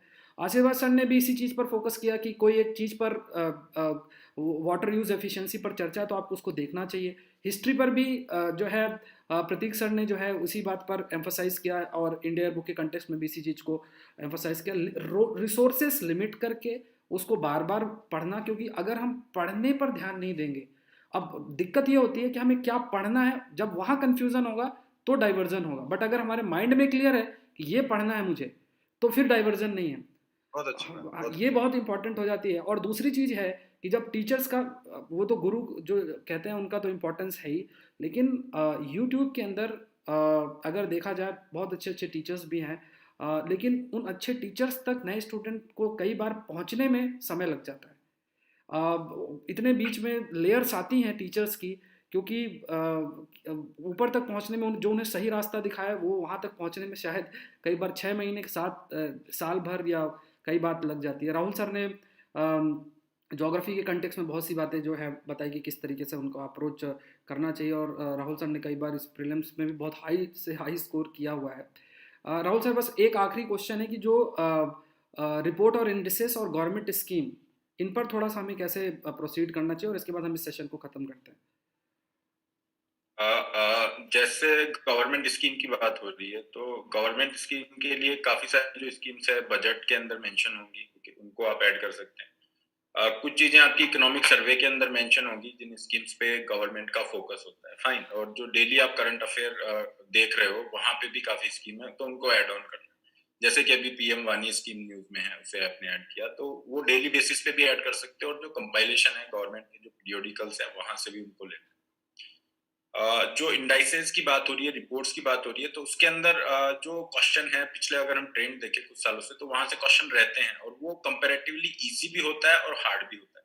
इजी इन दैट सेंस कि फैक्ट बेस्ड क्वेश्चन है, अगर आपको आता है तो आराम से आप कर दो, तो ऐसे एक तैयार कर सकते हो कि हाँ पर्टिकुलर एक इंस्टीट्यूशन है, ये 2-4 जो भी रिपोर्ट्स निकाल रहा है, जैसे वर्ल्ड बैंक है, कौन सी इंपॉर्टेंट रिपोर्ट्स हैं, ये पब्लिकेशन है, तो उसका पूरा अलग से जो 4-5 पेज के नोट्स हैं उनको कंपाइल कर लो, और फिर उसको फ्रिक्वेंटली आपको रिवाइज करना पड़ेगा, क्योंकि ये बेसिकली रट्टाफिकेशन वाली चीज है, यहाँ पे कोई कंसेप्ट है नहीं, आप कंफ्यूज हो सकते हो, तो बार बार उन चीजों को रिवाइज करना, एक शॉर्ट 4-5 पेज रहेंगे तो बहुत इजी हो जाएगा। एक सौरभ सर, एक बहुत फ्रिक्वेंट क्वेश्चन आ रहा है बच्चों का, मैं लूंगा कि बच्चे पूछ रहे हैं कि सर जो अगर हम 21 में अपीयर हो रहे हैं, तो अभी हमें केवल प्रीलिम्स की तैयारी करनी है या मेंस के लिए? बिल्कुल बिल्कुल सर, सभी लोग आंसर कर सर, बिल्कुल सर। सो यहाँ पे मैं थोड़ा सा ये कहूंगा कि यार आपको अभी फेब तक आप मेंस को भी साथ में लेके चल सकते हो, कि 3-4 घंटे मेंस के लिए भी दे सकते हो, स्पेशली ऑप्शनल का एक पेपर आप पूरा कर सकते हो, 2 पेपर नहीं, क्योंकि प्रीलिम्स के बाद बड़ा डिफिकल्ट हो जाता है मैनेज करना बहुत इस तरह से, तो वो आपका अटेम्प्ट पूरा कॉम्प्रोमाइज हो सकता है इन दैट सेंस। तो अभी आपके पास फेब का टाइम है, फेब तक आप एक ऑप्शनल कंप्लीट कर सकते हो। मेंस के कुछ ऐसे सब्जेक्ट जहाँ पे बहुत कम सिलेबस है, जैसे इथिक्स है, लेकिन उसके मार्क्स वही 250, तो वहां पे आप कवर कर लो, और फिर जो लास्ट के 3 महीने उनको एक्सक्लूसिवली प्रीलिम्स के लिए रखना है, सब मत। आई थिंक मतलब आई थिंक सुनील सर ने भी 6 मंथ स्ट्रेटजी पर एक वीडियो बना रखा है, या राहुल सर ने बनाया हुआ है। एक ही लाइन में सर देखिए, सिंपल है, मैं अपनी बातें क्योंकि रखना चाहूंगा, क्योंकि बहुत से बच्चे ऐसे होंगे, तो मेरा अपना ये है कि इस टाइम प्रीलिम्स पढ़ें, बट उसके साथ ऑप्शनल इथिक्स ऐसे, क्योंकि अगर ऑप्शनल में क्लिक नहीं किए, जैसे हमारे यहाँ जितने भी टॉपर्स हुए, चाहे गंगा सिंह राजपुरोहित हो, निशांत जैन जी हो, इन सबके जीएस 1 2 3 में बहुत वीक नंबर है, ऑप्शनल इथिक्स ऐसे के दम पे लोग निकाले हैं। तो जो मेरी ऑडियंस है मैक्सिमम, तो उनको मैं यही कहना चाहूंगा, उन बच्चों को बेटा ऑप्शनल इथिक्स ऐसे खींचते रहो फरवरी तक, जो राहुल सर ने कहा मार्च अप्रैल यानी मार्च मिड तक भी खींच सकते हो, उसके बाद 2.5-3 महीना केवल प्रीलिम्स। तो बहुत टाइम होता है सर, 12 घंटे का टाइम तो बच्चों को निकालना ही होगा। 6 घंटे वो अपना मेंस में रख दे, 6 घंटे प्रीलिम्स में रख दे, प्रैक्टिस करते चले जाए, कहीं से कोई इशू नहीं। एक चीज और सर, मुझे थोड़ा मस्ती सूझी है, मैं बोलूंगा, ये इस बंदे की जो आवाज है ना राहुल की, मुझे लगता है कि अगर बाहुबली फिल्म का डायरेक्टर मैं होता तो इनको पक्का मैं जो है बाहुबली की आवाज के लिए लगवा देता। अरे सर, ये अभी प्रैक्टिस भी कर रहे हैं, इनका इनकी आवाज बड़ी जबरदस्त है, सॉलिड ऐसे निकल के आता है कि बिल्कुल ऐसे घूम। नहीं सर, इनका भी आरएस का इंटरव्यू भी है। अरे नहीं, बहुत बहुत सर शुभकामनाएं। सर आवाज से मुझे एक कमेंट याद आ गया, आवाज से मुझे कमेंट आ गया याद, ऐसे ही रैंडमली मैं एक वीडियो पे अपने कमेंट पढ़ रहा था, वहां पे एक बच्चे का था कि I am not getting the name, कोई राठी करके एक है जो जिनके चैनल है, मुझे याद नहीं आ रहा पूरा नाम, काफी पॉपुलर है यूट्यूब पे जो वीडियोस रहते हैं। अच्छा ध्रुव राठी ध्रुव राठी, ध्रुव राठी। ये उस पे बच्चे ने कमेंट लिखा कि इनकी ध्रुव राठी से आवाज मिल रही है, तो मैंने देखा एक बार जाके, और तो मुझे भी काफी ताज्जुब हुआ। मैंने कहा हाँ यार, थोड़ा सा तो मतलब मैच हो रहा है, और काफी नहीं तो अच्छी चीज है सर, आवाज ऐसे मिल रही है, फिर आवाज ऑनलाइन में तो आवाज बहुत मैटर करती है। हाँ बिल्कुल। Thank you sir for your. ठीक है, तो सर इस सेशन ख़त्म करते हैं, और आप सभी को समय देने के लिए धन्यवाद। और आई थिंक बच्चों को भी काफ़ी ज़्यादा इससे हेल्प मिली होगी, और ऐसे सेशंस हम लोग रेगुलर करते रहेंगे। Thank you so much sir, thank you so much sir, thank you.